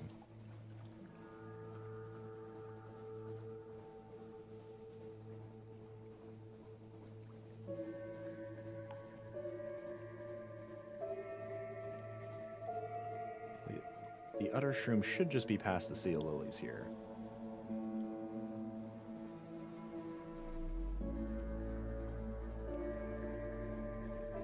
A little north, though.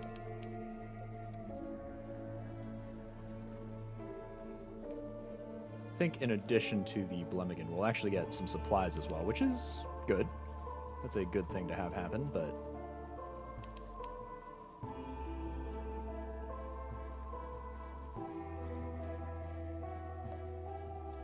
we have to make sure we keep some space in the cargo hold for it.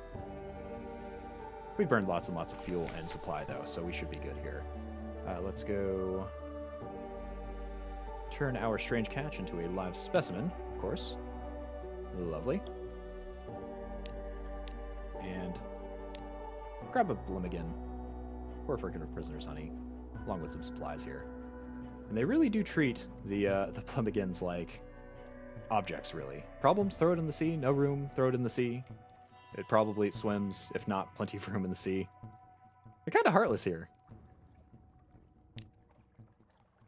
And our Blemigan Gallivanter probably still doesn't want to explore this place. Yep, definitely not emerging. I wonder what's up with that. I wonder if we can do anything about the Blemigan Gallivanter.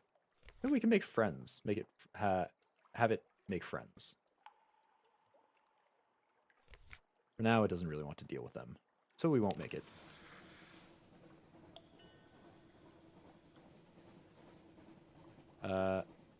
Onto Dahoot to go top off here. Oh, a Trimaran? No, don't want to deal with you just yet, please.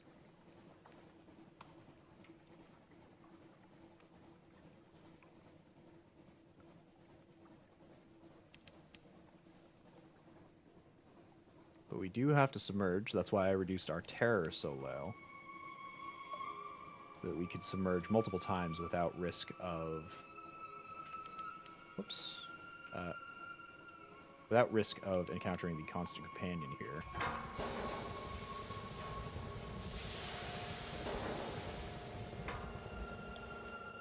Man, even with our engine off, we drift so far because of our speed. Our max travel speed.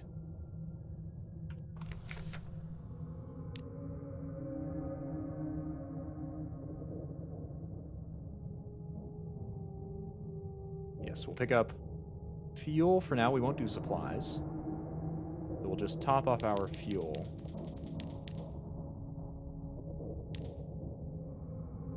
So that we can get to Irem. Our supplies should be sufficient for then.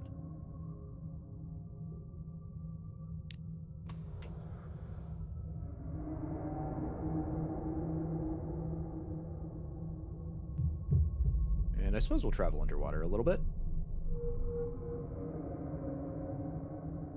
I still don't know why there are screaming faces here. Really doesn't tell me anything. Oh, that's a bomb. Whoa, whoa, whoa. Back up, back up, back up. We ran into one of those previously. We thought we could salvage it or something. It just explodes. So, don't do that.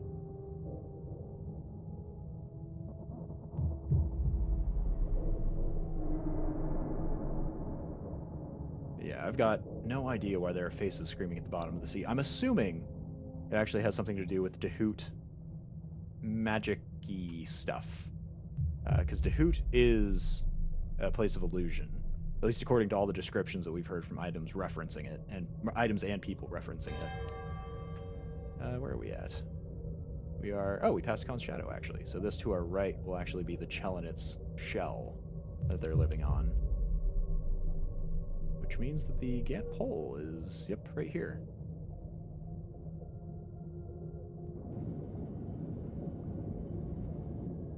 We'll skip around that for now, though. We're headed to Irem.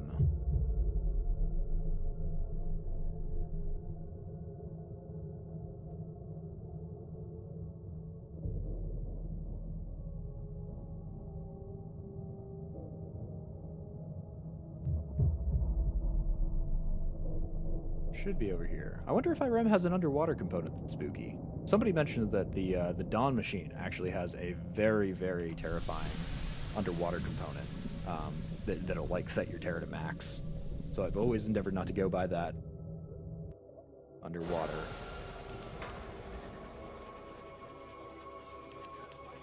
Doesn't look like Irem did, though.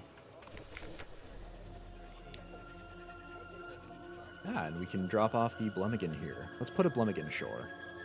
It will spin down the gangplank a little cautiously.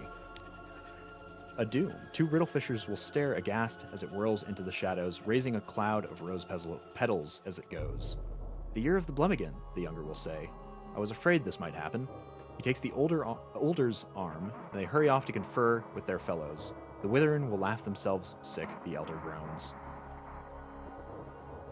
Okay, I don't know what that means. Sacrifice a lamentable relic for 2 moves in the Great Game? Actually, no, because that will take a something awaits us. We actually want to visit the House of the Amber Sky here for our genial magician. Yes, there we go. So we can retrieve a serpent image for him. The jungle around you is thick with violently colored fruit, buzzing with insects and unseen life. There's something nestled in the mossy crook of a gray-leafed tree, a wooden serpent, lacquered with black, red, and yellow. Its eyes are garnet flakes. Mind if I pick that up? The genial magician asks. Was he with you when you lay down to sleep? Good question. A weapon, perhaps. Humans rule the waking world, he tells you, more or less, and the Finger Kings rule most of this place. A long time ago, some rather careless people made these images to imprison the Finger Kings. I'm not so careless, I can use it to enact my revenge on the king that took my hand. He's gloating. He actually strokes his mustache with his hook. He retires to his cabin to investigate a serpent image, but emerges a day later disappointed. Different geometries, he explains obscurely. Do you mind if we pop by the Khanate? I could find someone there to help me work this one out. We need to visit Khan's Heart now. Sure we can, buddy. I was kind of headed there anyway, so that is A-okay with me.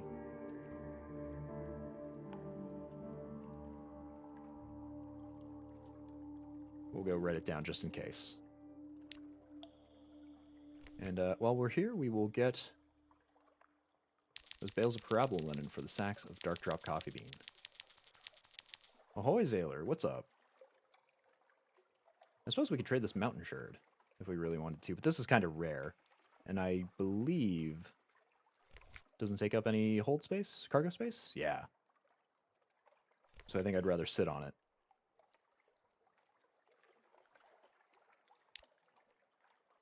Don't think we really need to buy or sell anything. We could sell off a captivating treasure to get the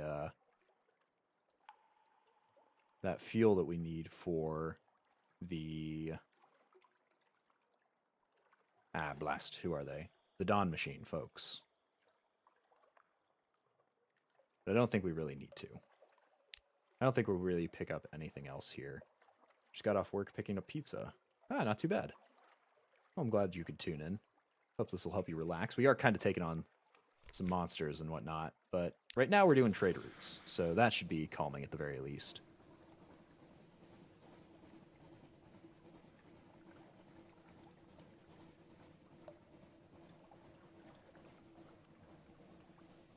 We'll sail back over to Dahoot.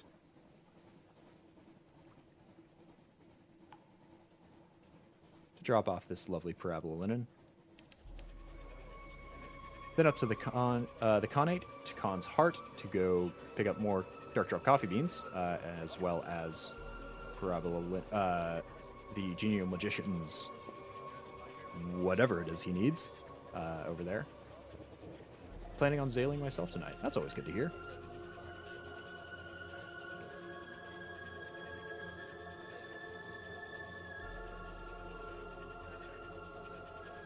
We'll go get ourselves to Hoot. We'll probably pick up some more food. Food and supply? Sorry, food and fuel, methinks?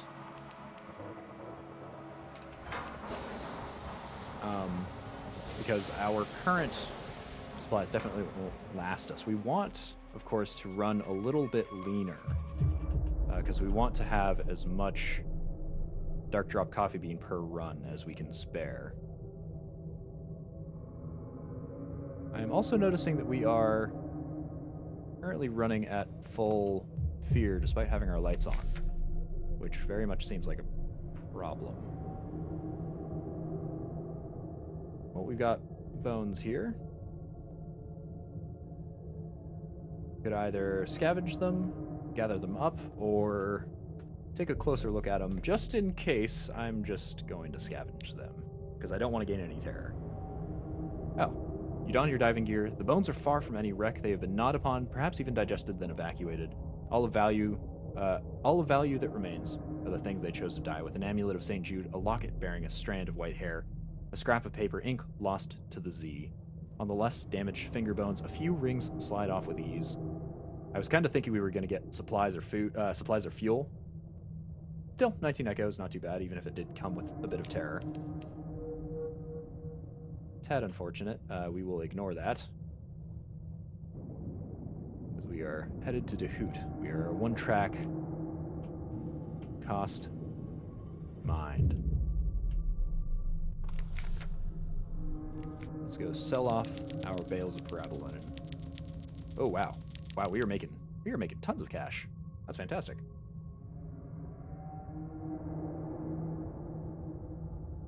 And then we will pick up some supply. Say that much. I think that should be enough fuel to get us from place to place.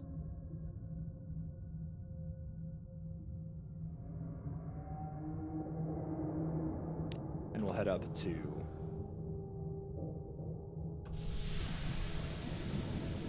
the Khanate.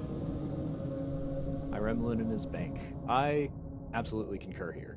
I didn't think it would be so profitable. Usually the trade options that are quite that profitable are usually locked off by the devs, or so it feels. But since it hasn't locked me out yet, we're going to go throw the whole lot, everything with the kitchen sink in.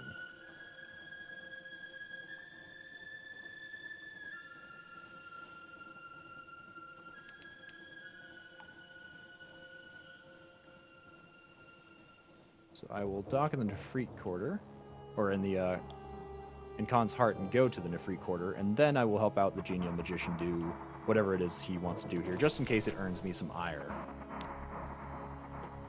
So let's enter that. Spy Network is spying. Of course, I wanted firkins of prisoner's honey. Oh well. We'll go pick up our Dark Drop coffee beans. 40 of them.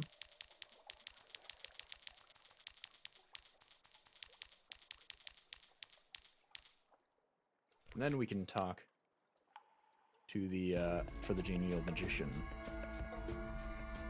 Oh.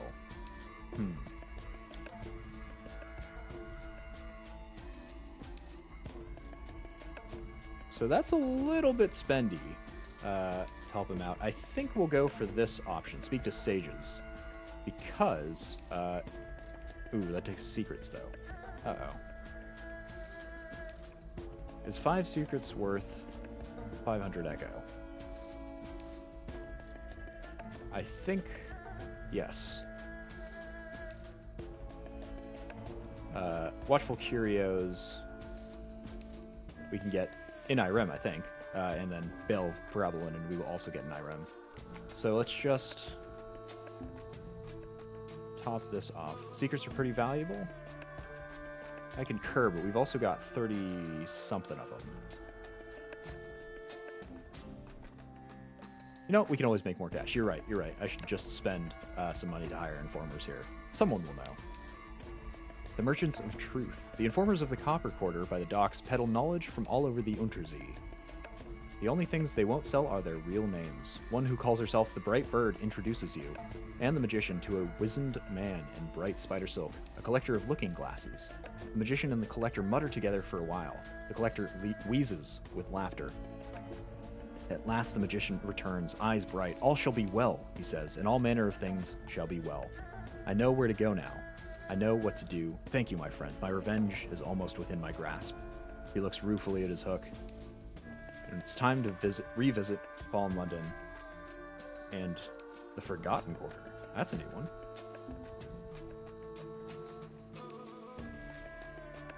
Secrets are about 1k each. In Irem, yeah. But you gain them passively. I guess yeah. If we do the only place we can buy them in Irem, then yeah, this is definitely worth the 500 echo that it cost.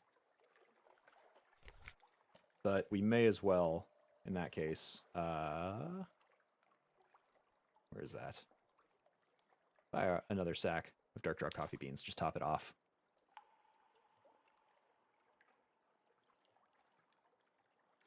And that way we will be able to make just that tiniest bit more money. I'm very happy that it didn't increase my suspicion with the Khanate. Whatever the genial magician needed.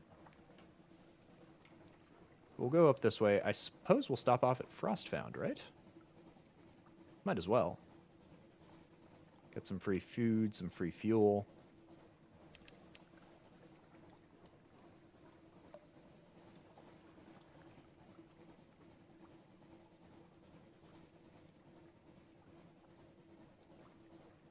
And we'll head to Irem. Drop that off. Will we do one more trade route? I don't know. Hello. Supply, fuel. Ah, right. I totally forgot. This actually reduces terror as well. And that's a really big terror drop considering we're all the way out here. So coming to... Yeah, really, if we wanted to do extensive trading, doing it from Irem to Dahoot to the Khanate with our current map structure is fantastic. That would be the best possible thing to do. I wonder. I guess the Khanate and Dahoot probably move around between playthroughs unless you keep the same map. Still though, fantastically interesting.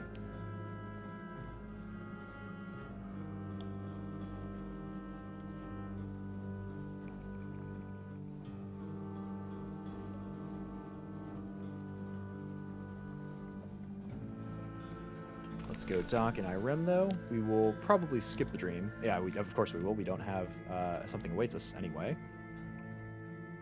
Sell every single one of you. Man, I wish I could sell these in bulk. We don't need the Watchful Curio because we chose not to do that.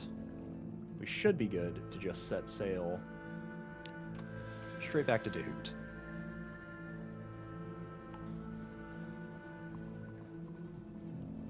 So we'll see how much echo we come out with when we get to Dahoot. And then we'll make the decision whether we go for another run. That doesn't take too long. I'm sure it's not that interesting to watch, though. But yeah, we'll decide whether or not we go for another run, or if we go to the Fathom King and go turn in all of our items for him.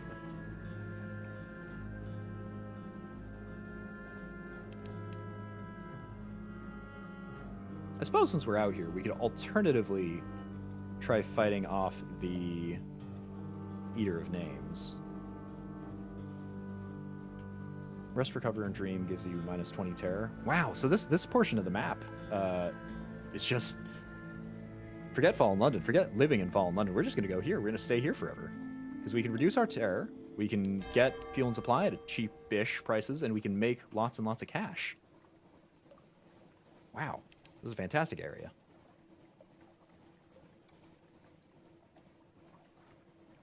Okay, but let's go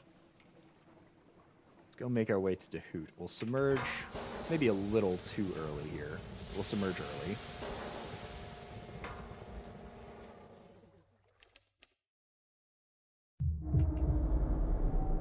Ah, more bones. Unless these are the same bones. Am I going to run into them? No, we're good. We're good.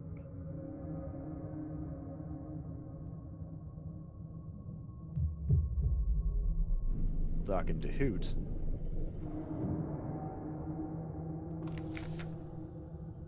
And we will make bank.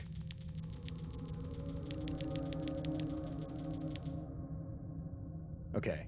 My thought process was that if we had over 10,000 echoes, we would call that good. We are just shy, which means we get to do another run. And we'll have more cargo space to work with. I think we should be fine on fuel and supply if we're just doing a trip to Irem. Well, through the Khanate to Irem. We should be okay on fuel and supply. Just in case.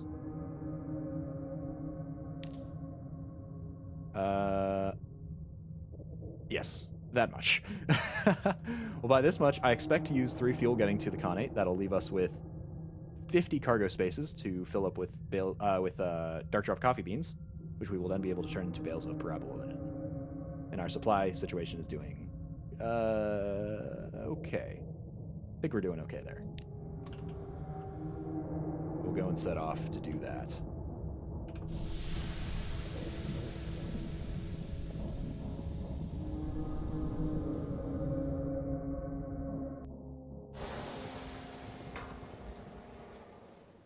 But after we're done there, after we've done this last little trading triangle of ours, we can go and head to the Fathom King, hopefully not end the game, hopefully just find out where our father's bones are. Maybe he's going to resurrect our father, because he does seem to have the ability to do that. But we'll see what he trades us for all of the requested items that he wanted. And after that, who knows what? Maybe we go and complete the captain off? You know, we could go to Dahoot. Go into Dahoot properly. I don't know. But look at that. Perfect calculation. We have 30 cargo spaces taken up. Therefore, we have lots of space to buy these sacks of dark drop coffee beans. Boy, do I wish I could buy these in bulk. Okay, that's all done. Now, time to go to Irem. Scratch that. Time to go to Frostfound, then Irem.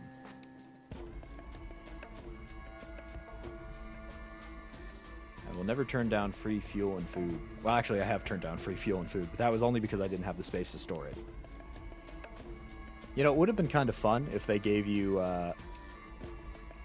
the ability to use crew quarters as, like, storage. So you could maybe leave your crew quarters open so you weren't consuming as much and just use that space for storage instead for the cargo hold. I can see why they didn't. Obviously, they want the game to remain kind of hard, but that would have been a nice little trade-off, especially because you could have chosen to toss crewmates overboard instead of supplies and stuff. You buy in 10s if you hold left. You can buy in 10s if you hold left shift? Oh my goodness. I absolutely did not realize that that was a possibility. What? Okay, I got to test this over in Irem. I assume it'll show the sales like that too. I have been playing this game for so many hours and I have not once determined that was a thing. Really? Oh my god. Okay.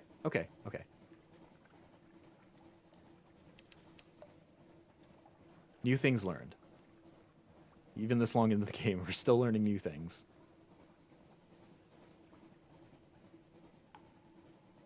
It appears on the little note when you hover over a product. Does it really?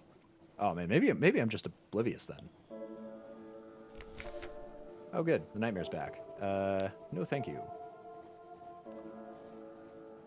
Lost a restful night. Nightmare's menace goes down.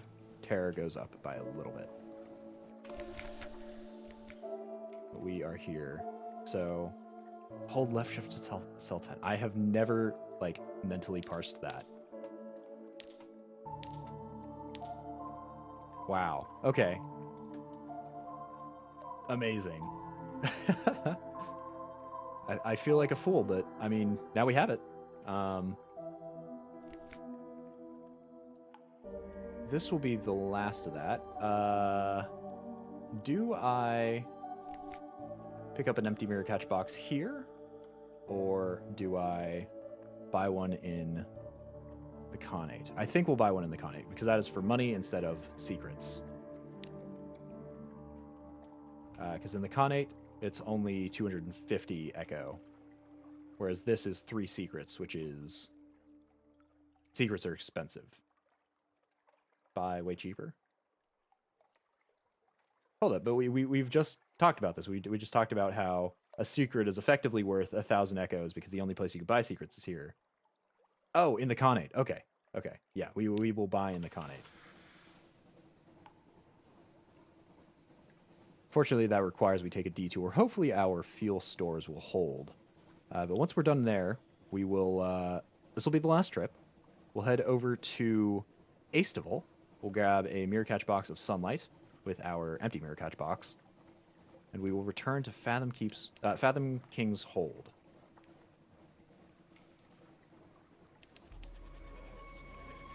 We will go and talk with him regarding our gone and deceased father.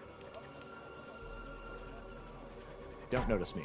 He kind of noticed me. I suppose we did sail inches off of his bow, or his stern? I think that's the rear of the ship, right?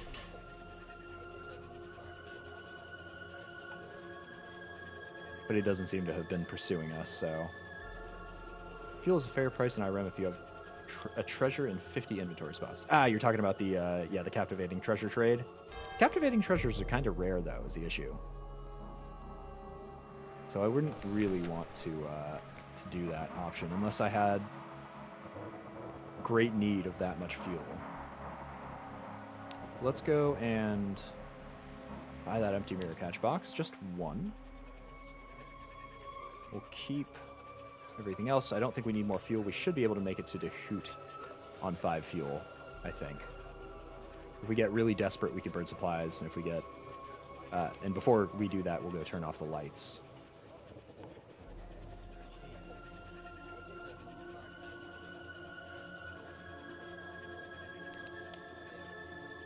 Kind of running on the margins here. We should be good to make it down there. Going to sleep. Thank you for the stream. Thank you for joining in the stream. Always a good time to get somebody new. Oh, I'm in a plant. Okay, I don't know what was up with that, but they did a little bit of damage to the ship. I guess I just submerged in an unlucky place.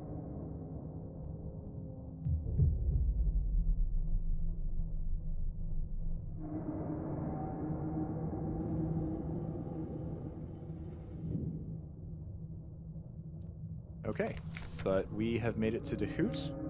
We will sell in bunches of 10. Sell all that off, and we will get ourselves some fuel and some supplies here. So let's get 30? Yeah, let's say 30 fuel. Maybe even more. But supplies next. Probably want 20 of that.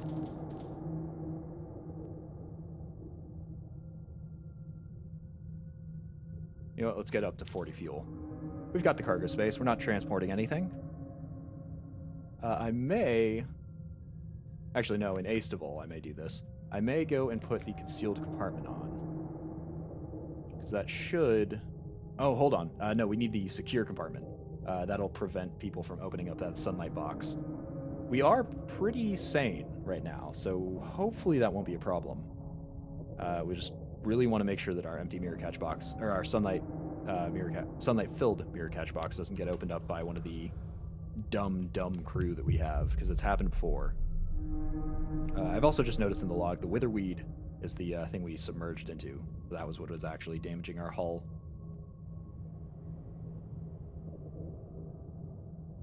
We'll go and make our way over to Aestival. Might as well do it underwater. Wait. Oh, hold on. We're already further south than Aestival.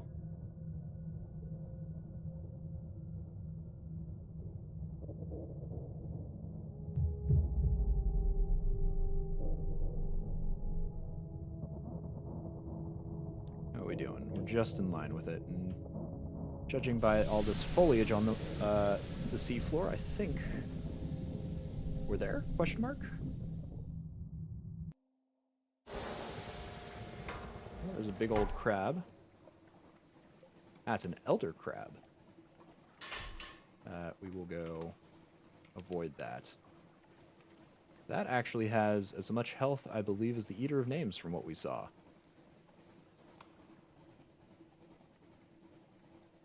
We're over in Aestival. We'll be able to get our mirror catch box full of sunlight. Hopefully, we won't get a wound doing it. Got one wound. Okay, that's okay. We've got the sunlight-filled mirror catch box. Just to check down the list. We have the Heart of Mount Nomad. Check. We have a brilliant weapon, I think. Check. We have a mirror catch box full of sunlight. Lovely. We've got an officer with a finished quest. We've got many of those. We've witnessed the eldest's end. And we have the fruit of the eternal tree. So we should be all good to submit everything to the Fathom King. Let's go do it.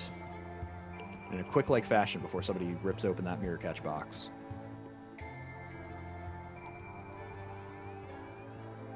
And we've just got a fair ways to go. I'll just try to sail past this crab.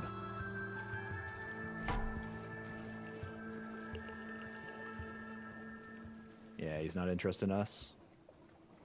Or at least he's not smart enough to be. He's got no clue where we went.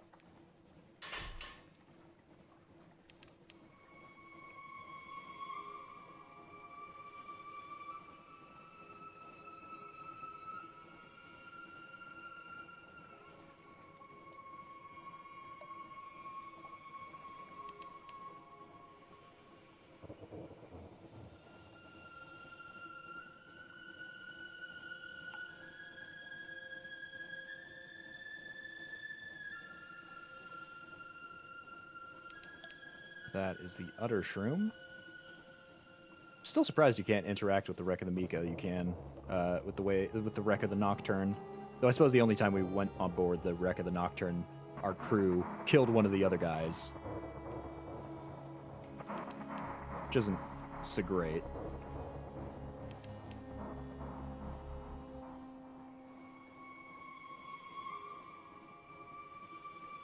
We are passing, though, through the Sea of Lilies, which means that we are more than halfway there, I want to say. Let's see if we can do this without checking our map.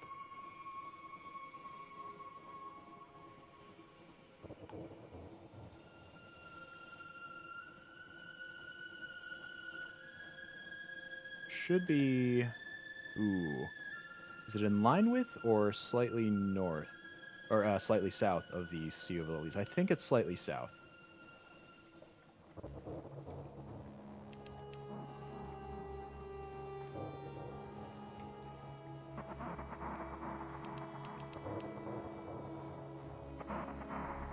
There's a rift. I see... Ah, there we go. Some coral? What the heck is this stuff? I really got no clue. That should mean that he is just a bit south here. South of here.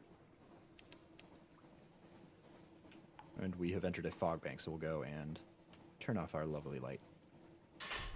We also aren't planning on battling that moray eel, so we won't leave that on either. Now that we're here, my cook, my good friend, you were good. Do I have anybody else that can increase hearts, though? You. Okay, I don't need you. I don't need you, rather. So I can go send you off to the world.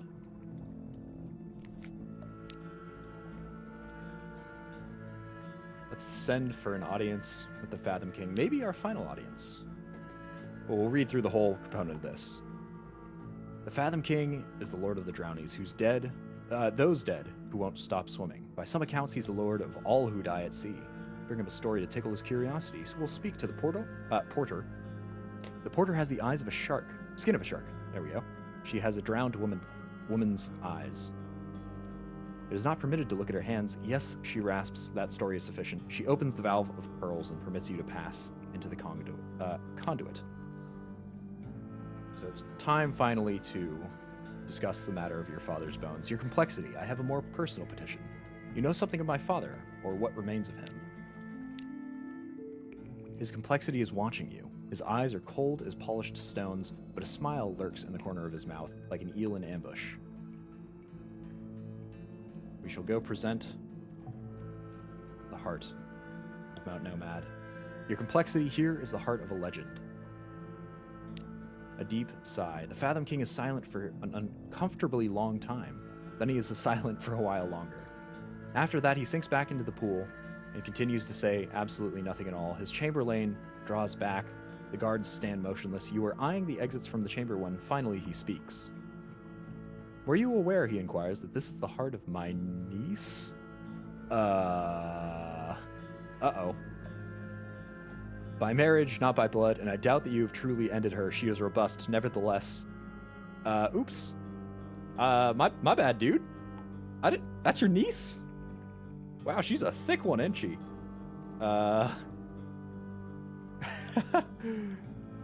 My bad, man. I did not mean to sink the mountain, but not, like, really kill her because she's a mountain, and I am the ship.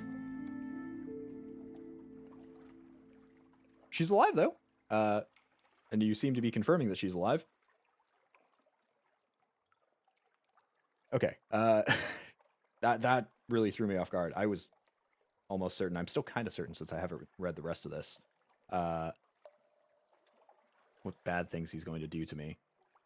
He drums his fingers on the rim of his throne bowl. I am in part to blame, and besides, I am a power of my own word. What's done is done, but I must exact payment. Honor demands it. His drowny chamberlain spirits the egg away on a platter and gifts you a barbed iron charm for your ship's prow. You have fulfilled my request, the king decrees, but thus your reward. But I must now pronounce this curse upon you. Stand still, please. Uh-oh. Uh-oh, don't curse me, dude. Storm's curse. Oh, I gotta get rid of this. That must be over in Wither, because I've seen like Storm's attentions and stuff, and that seems very connected to there. I gotta get rid of this. I don't know what Storm's curse does. That is super bad. Okay. Let's present him with the rest of this stuff. Hopefully we didn't accidentally murder his second cousin twice removed or something for any of the rest of these. Let's present him with Memento Mori. Your complexity. Here is a miracle of engineering, of sacrifice, and of the red science. I present the Memento Mori. Intriguing. What a completely horrible object, the Fathom King observes. Honestly, if you had flayed a star and brought me its skin, it couldn't be more appalling than this. But I recognize the achievement. You've fulfilled my request. At his gesture, a drowny child walks forward, bare feet slapping, to present you with a knife of coral. The Chamberlain, meanwhile, kindly arranges to replace your device with a weapon from a ship they had recently eaten. Oh, he gave me another monster, but he uses torpedoes. I'm not super great about that. Super happy about that. Storm's Curse, go to Guider's Morn or Palmerston and explore. Yeah, I want to get rid of that immediately. I don't know what curses are going to do to me. I want to keep the Nakiri Survivor, but I will introduce him to the Chef Paramount, or Paramount, because it's French, kind of. Actually, he's already met the chef Paramount, because he cooked a lovely meal for him. The chef has learnt everything there is to know about the cuisine above the waves. Perhaps he's ready to learn of the culinary treasures below. You'd miss him, but you owe him the chance. Magnificent. The chef's mustaches quiver with excitement. He raises his hand to you and bounds creakily to the Fathom King's side. You know what? I'm going to give him a super French accent. A super terrible French accent, because I can't do accents at all. Oh, I am at your complexity's service. I have so many questions. The savors of the Pelican wash, are they distinct? Can Mutter salt survive that fundamental pressure? Is the feast truly fluke fresh? Okay, luckily that's all he had to say. The king attempts several times to interrupt the chef's excited babbling. When he fails, he gestures to his chamberlain. You are rewarded with a word which compels attention and an assurance that your service has been recognized. Gain some hearts, more secrets, and fulfilled the request.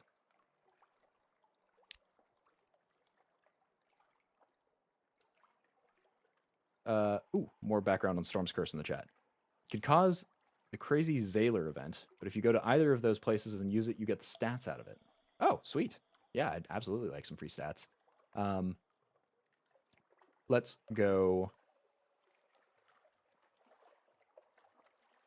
give him witness to the curator's end. Bear witness. Maybe he's still here. Who knows?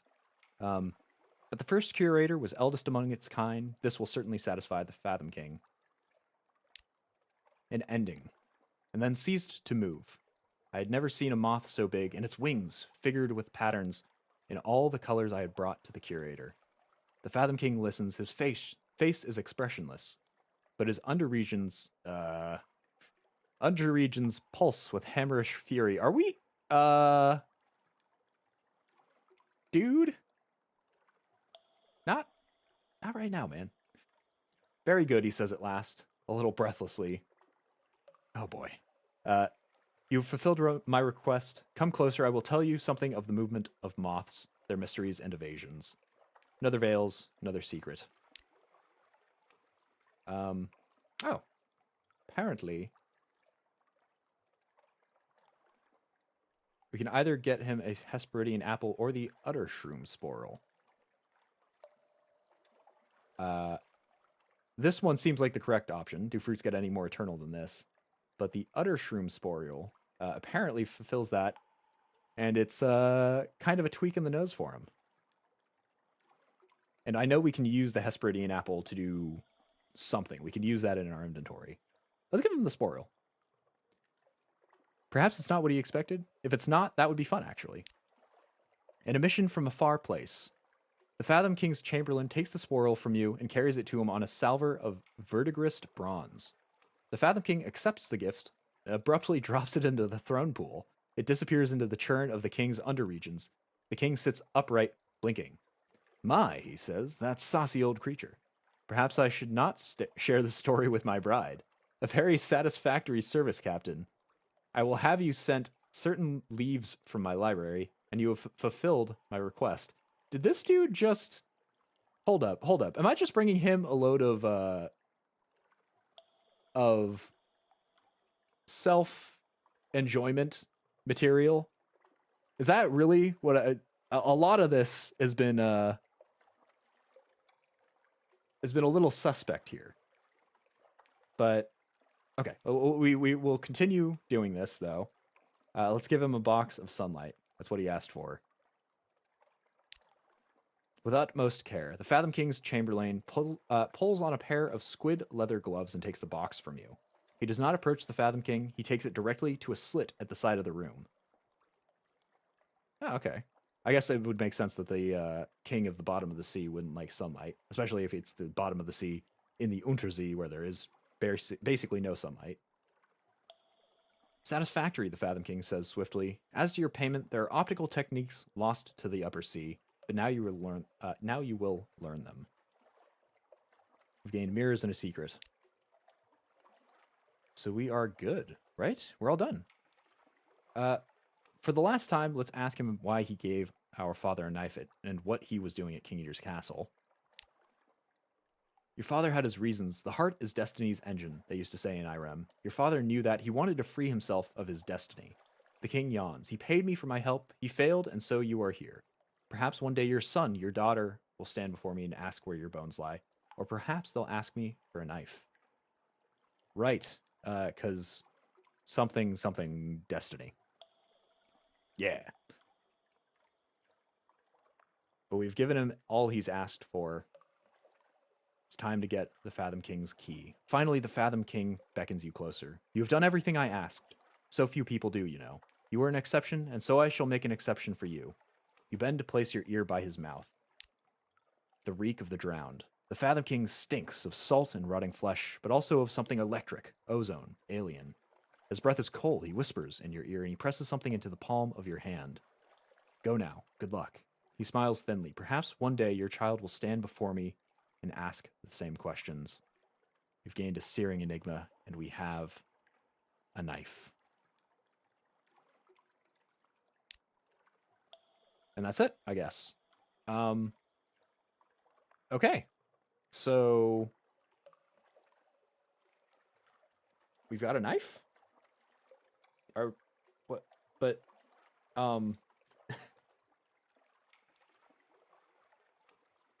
so it doesn't seem like we're going to end our playthrough here.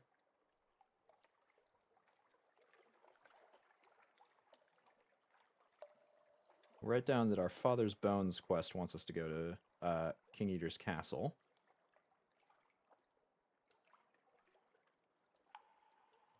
And sever destiny.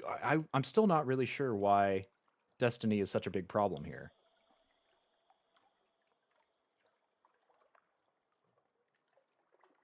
Yeah, I've got no clue. Well, let's get back up to the surface, and well, I guess it'll send me back down here when I look in my hold anyway. We now have 65, so what is that? 25 cargo space to do things with. We've got the Hesperidian apple, and I have no idea. We don't need it anymore, as far as we know. 15. Oh, right. Math is hard. Don't let me do math. Math is hard. It's bad. But we have the Hesperidian apple, and we don't need it for the Fathom King anymore. I don't really know what else we might need it for. I'll save that for next time, deciding whether or not we use it. But we have also got this forward weapon that we don't know. We do not have a forward slot. I kind of doubt that we will ever have one.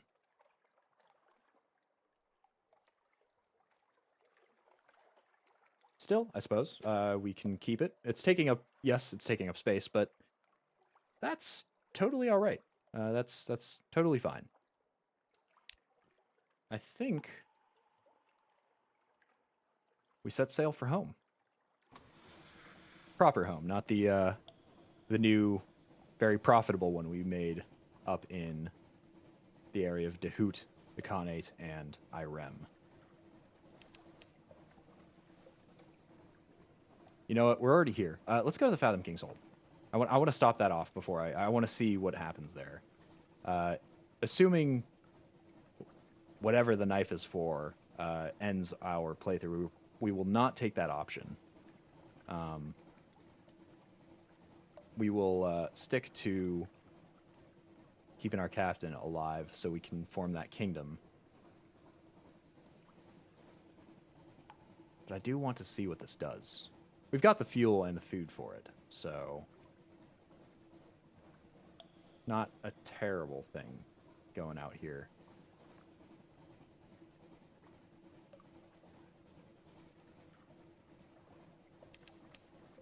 I'm super interested, though.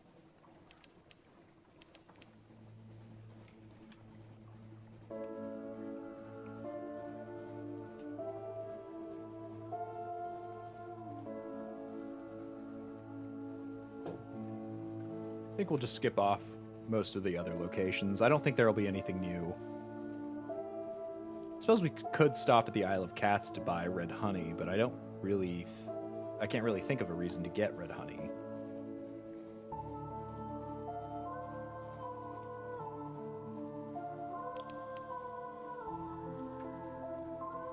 How far south are we? We're far enough south that we should be able to see King Eater's Castle's entrance when we get over there.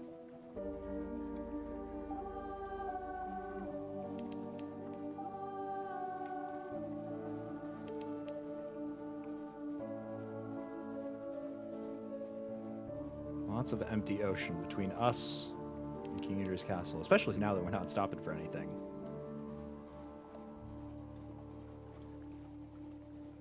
I do want to see at least what that option is. Hopefully it doesn't force me to take it blindly. I would very much like to know if that ends the playthrough. And what it is I'm choosing if I do end up taking that route, which I am very much not going to.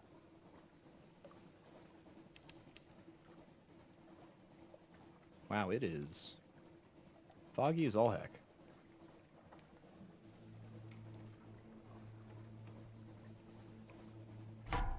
Uh-oh. Uh-oh, that's very not good.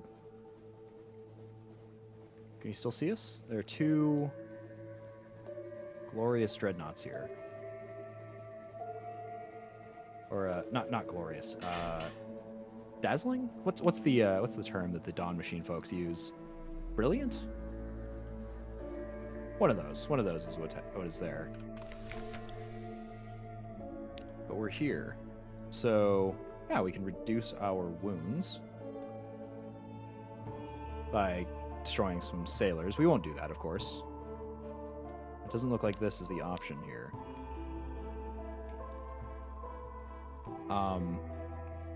Okay, so it doesn't say it's going to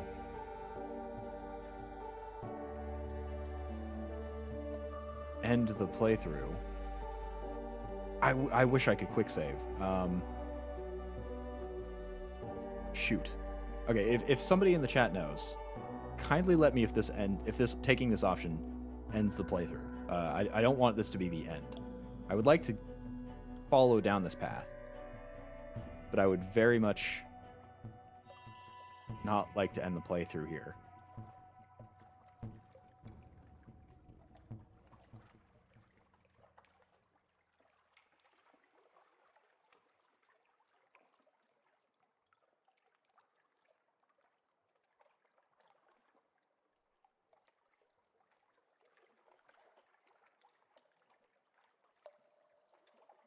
Anybody at all.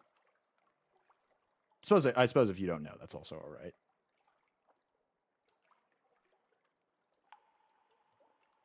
Not sure. Aren't you supposed to take the bones back to London anyway? We actually might have to. I forget whether I thought we would either find the bones and that would just be it. That would be the end of things.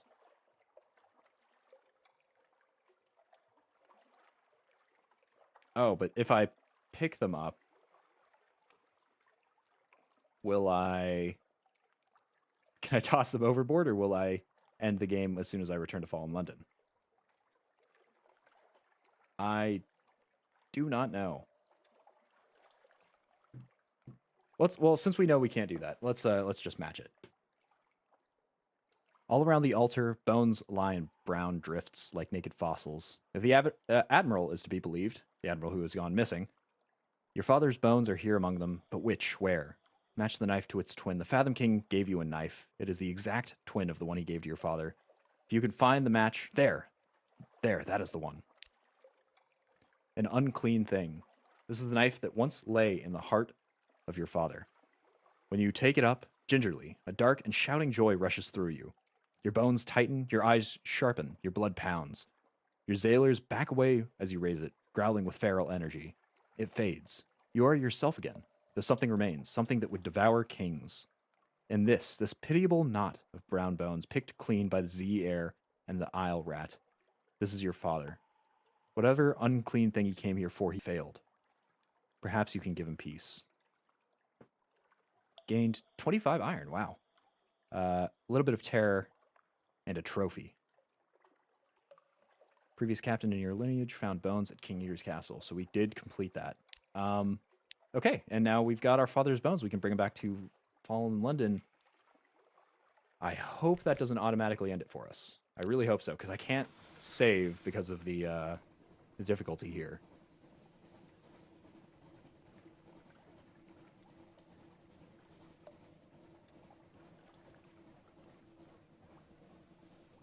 Man, that's not great. That would be very not nice if it automatically ended it here. Uh-oh. Speaking of very not nice, some very large, very not nice ships are trying to blow me up, possibly.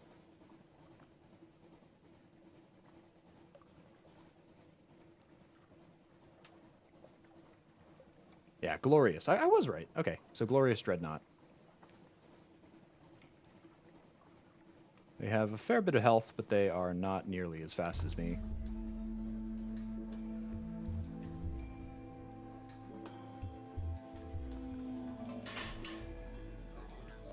Anyway, let's get ourselves back to Fallen London.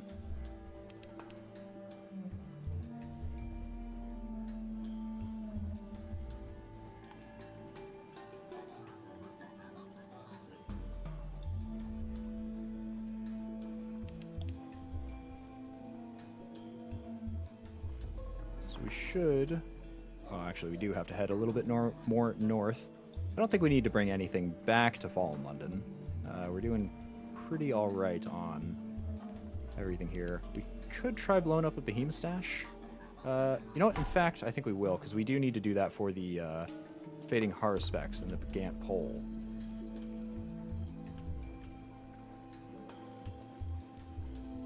Whoops.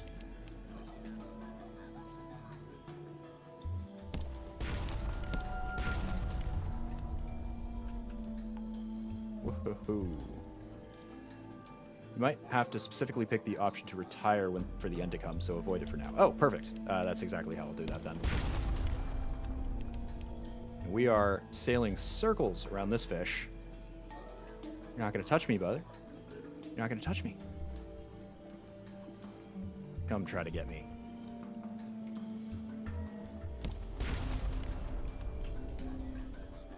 Yeah, with that aft weapon in this engine, we are a force to be reckoned with on the sea.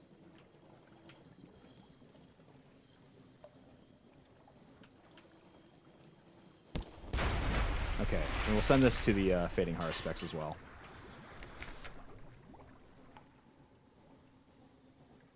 Wow, that is what they look like up close? That is way uglier than what we see from above. Wow. That is one heck of a thing. We'll go let it go. Its wound is fatal. It will surely head to the Gant pole. We'll go send it. A behemoth goes to die. The crew watches uncomfortably as the red wake spreads. Is this mercy or cruelty? Murmured arguments continue long into the night. The looks they shoot you are all the harsher for their uncertainty. 2 terror. But we're doing all right. We've got 43 terror. Very, very manageable.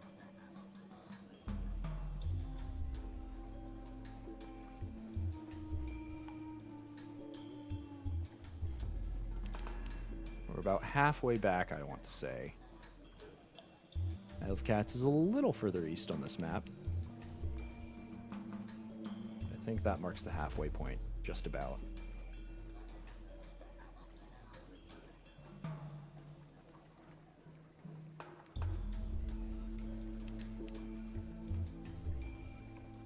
The Promised Sea, all through this place, the song of the drownies lies shivering sweet along the wind.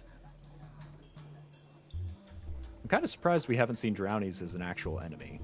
I suppose they are a little smaller than the other fish. Now that I think about it, the fish, the sea beasts that we're fighting are really massive. Most of them are at least the size of our first starter ship. Maybe a little bit smaller, but that has still got to be, what, like a good 200, 100, 200 feet? Those are huge monsters. Oh, speaking of things being huge, cargo space. Are our father's bones taking up space in the cargo? They are not. They are just chilling. Whoops. Perfect. They'll just sit in our curiosities area. They won't take up any cargo space, which means even if we don't choose the option, which we will not, When we don't choose that option, we should be good with cargo space. We won't have one taken up by yet another thing that we won't be able to go and create.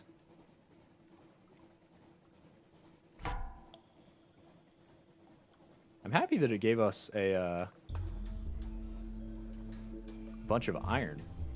What was it, 25 iron? We are pretty high on up. I think somebody mentioned at a previous point that it is 100, something like 160 iron is the point where you don't have to worry about mutiny anymore. You can have a 100% chance of outfighting the mutineers.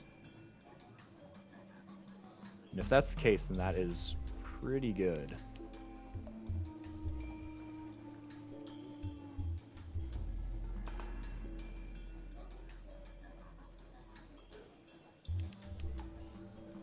And I guess if we do stick with a future captain, we should be able to pass this down, these stats.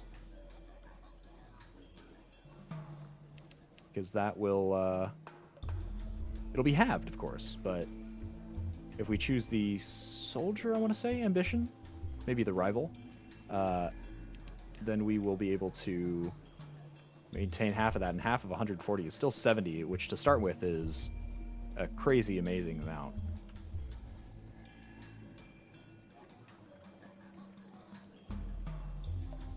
But regardless, we've gone and made it back to Fallen London.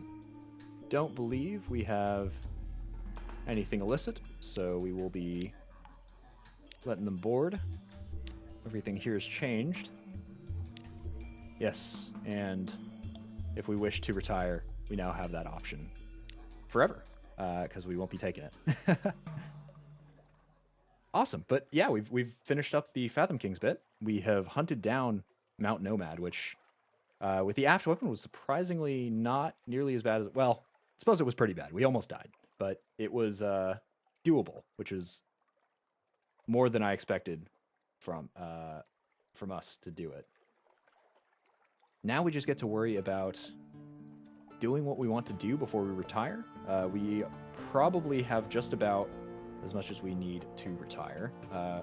For the Commodore, which is the option we're probably going to be taking, we just need Vital Intelligence. We got that.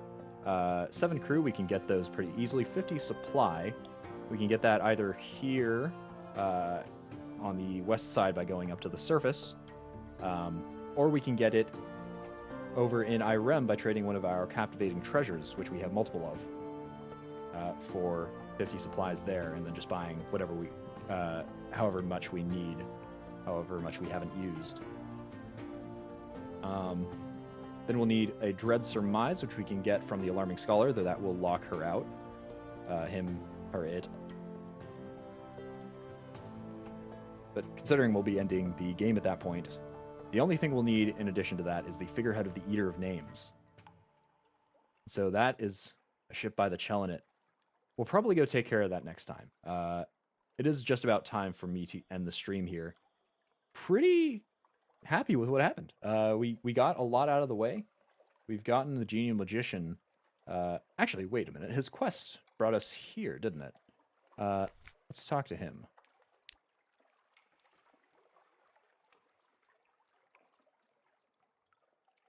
Because he requested we go back to Fallen London, right? I wonder where that's all about. Ah, right, because he wants us to go to the Forgotten Quarter. Let's check that in. The Forgotten Quarter. No one visits the Forgotten Quarter of Fallen London anymore. No one remembers why, except archaeologists, treasure hunters, and magicians who've lost their hands to imaginary serpents. The world is thin there, the magician once told you. It's closer to the place behind mirrors, to Parabola. So we can open the way to the Forgotten Quarter by a very chancy mirrors challenge, but we do need a frickin' of prisoners honey to do that. My revenge waits for me there. I'll need honey to navigate my dreams with. Can you lend me a barrel of this stuff and help me with the dreaming? I will show my gratitude when the time comes. Sure, we can. Let's go get some honey, nice and cheap. And I want to see Parabola here. A success off the bat, sweet. A road of roses. Prisoner's honey transports the dreamer's body as well as the mind. You walk beside the magician along a path lined with watchful black roses. The rosers built this way, he says, another of Parabola's servant peoples. It pleases me to use it against the kings of that place. Look, the light up ahead. When we wake, we'll know the way to the quarter. Oh. Oh dear. Apparently, we have the ability to purchase an eyeless skull from a forgetful archaeologist. That'll damage our primary abilities. That said, I don't think we'll take that option. Let's ask him about his plan. What is it exactly? A prison for serpents. My enemy, he explains, roams the mirror marches at the edge of parabola. He taps the wooden statue. I have baited this image with the sense of life. My enemy will enter and be ensnared, and then we can put its power to use, you and I. He frowns. There's a possibility it will enter me instead. Quite a real possibility. Should that occur, I trust that you will murder my stolen body and fling it into the sea. Okay.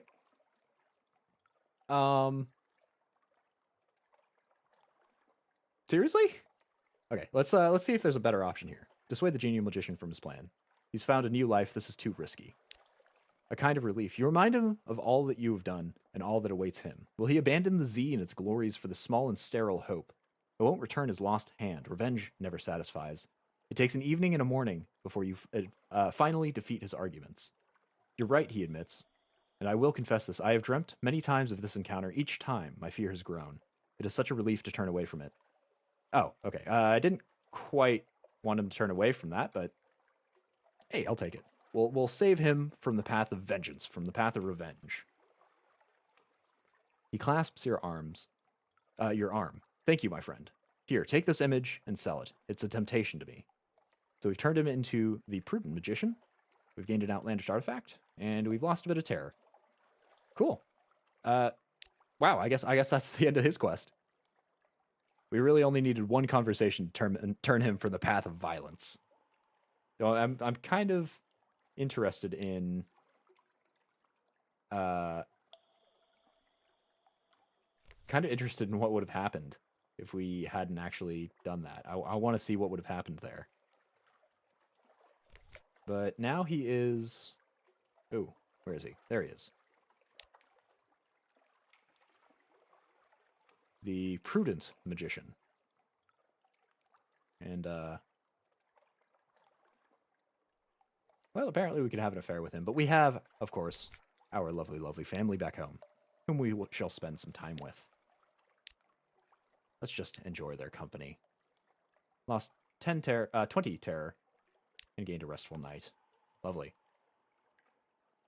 But yes, with that all done, and we'll leave and redock so it can save the game for us. With that all done, we will probably call the end of the stream here. We went quite a distance. We got our Awakened Seal of Red Science, turned that into a forward weapon over in Station 3. We also got the blue feathers from the royal blue feathers from the bluebirds over here, whatever they were called. And we did it in style with our lovely, lovely aft weapon. We are quite the force to be reckoned with. Once we did all that, we went up to the north here, after picking up a few characters from Fallen London and Demew Island. Actually, we didn't even pick up anybody from Demew Island. We just skipped right by it. We went and hunted down Mount Nomad, who, as it turns out, was kind of the Fathom King's niece. Whoops. So we kind of ripped out her heart and brought all of that over to Fathom King's hold, turned it in, got the knife that matches our father's, the knife next to our father's bones, and found our father's bones in King Eater's castle. So we actually have a successful retirement option that we will not take, because we have everything, almost everything, required to take Aestival for our own kingdom. And so we'll be able to do that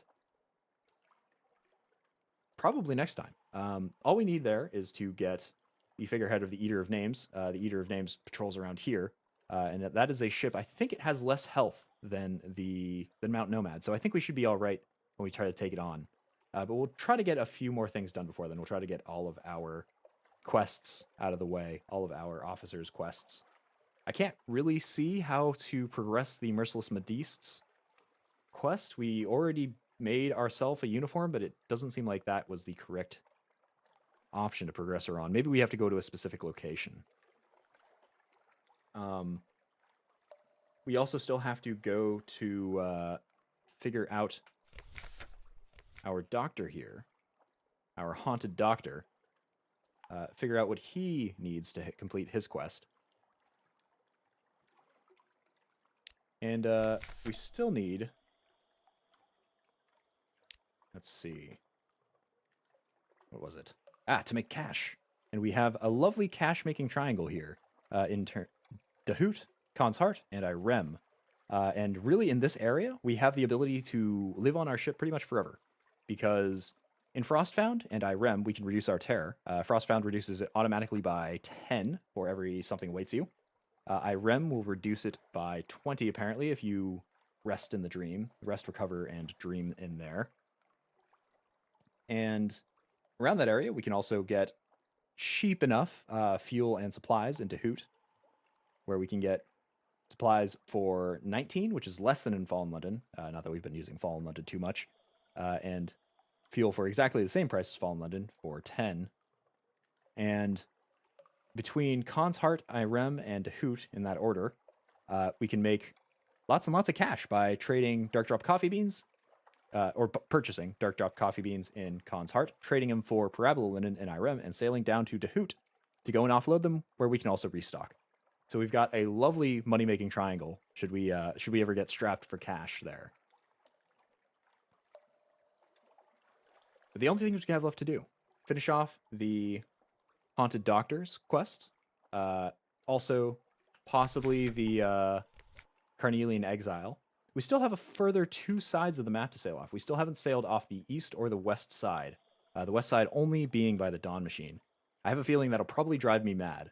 So if I go down there, it'll be with probably as close to no terror as I can get.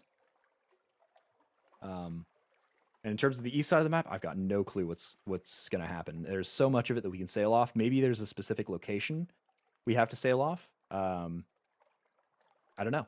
But we'll probably try that out.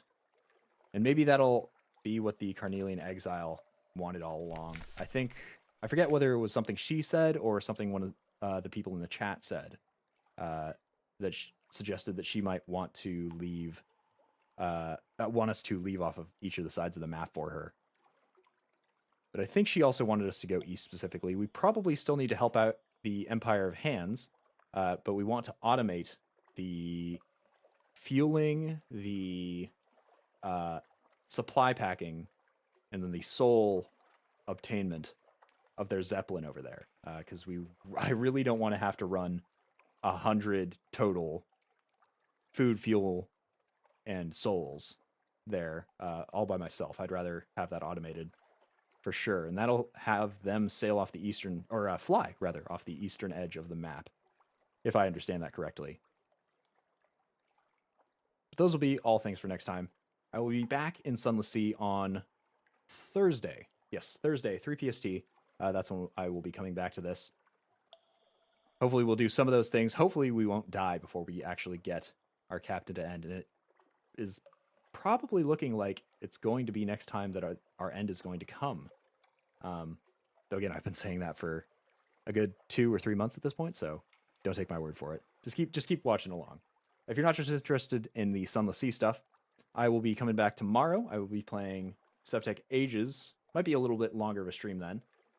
We have gotten a assembly factory altogether, and we are using the help of Jeff, spelled Geoff, Geoff, Zabos, owner of Amadron. I kid you not, the Amadron part at least is very much a factual thing in that Minecraft mod. He's helping us build our factory. So we'll get a little further in that. That'll be tomorrow at 3 PST. I hope to see you guys at one of those 2 times. If not, I hope you guys find your own absolutely busted method of attack that absolutely creams an Eldritch god, which you later determined is actually one of your, well, I wouldn't call him a close acquaintance. A distant acquaintance, a distant business partner, a relative of theirs. And I hope they're totally okay with it, unlike us, who has a curse and who we need to sail over to Guider's Morn, I think, or Mount Palmerston, and get that thing off. Anyway, that'll be the end of the stream for me. Thank you very much for joining, everybody. Cheers.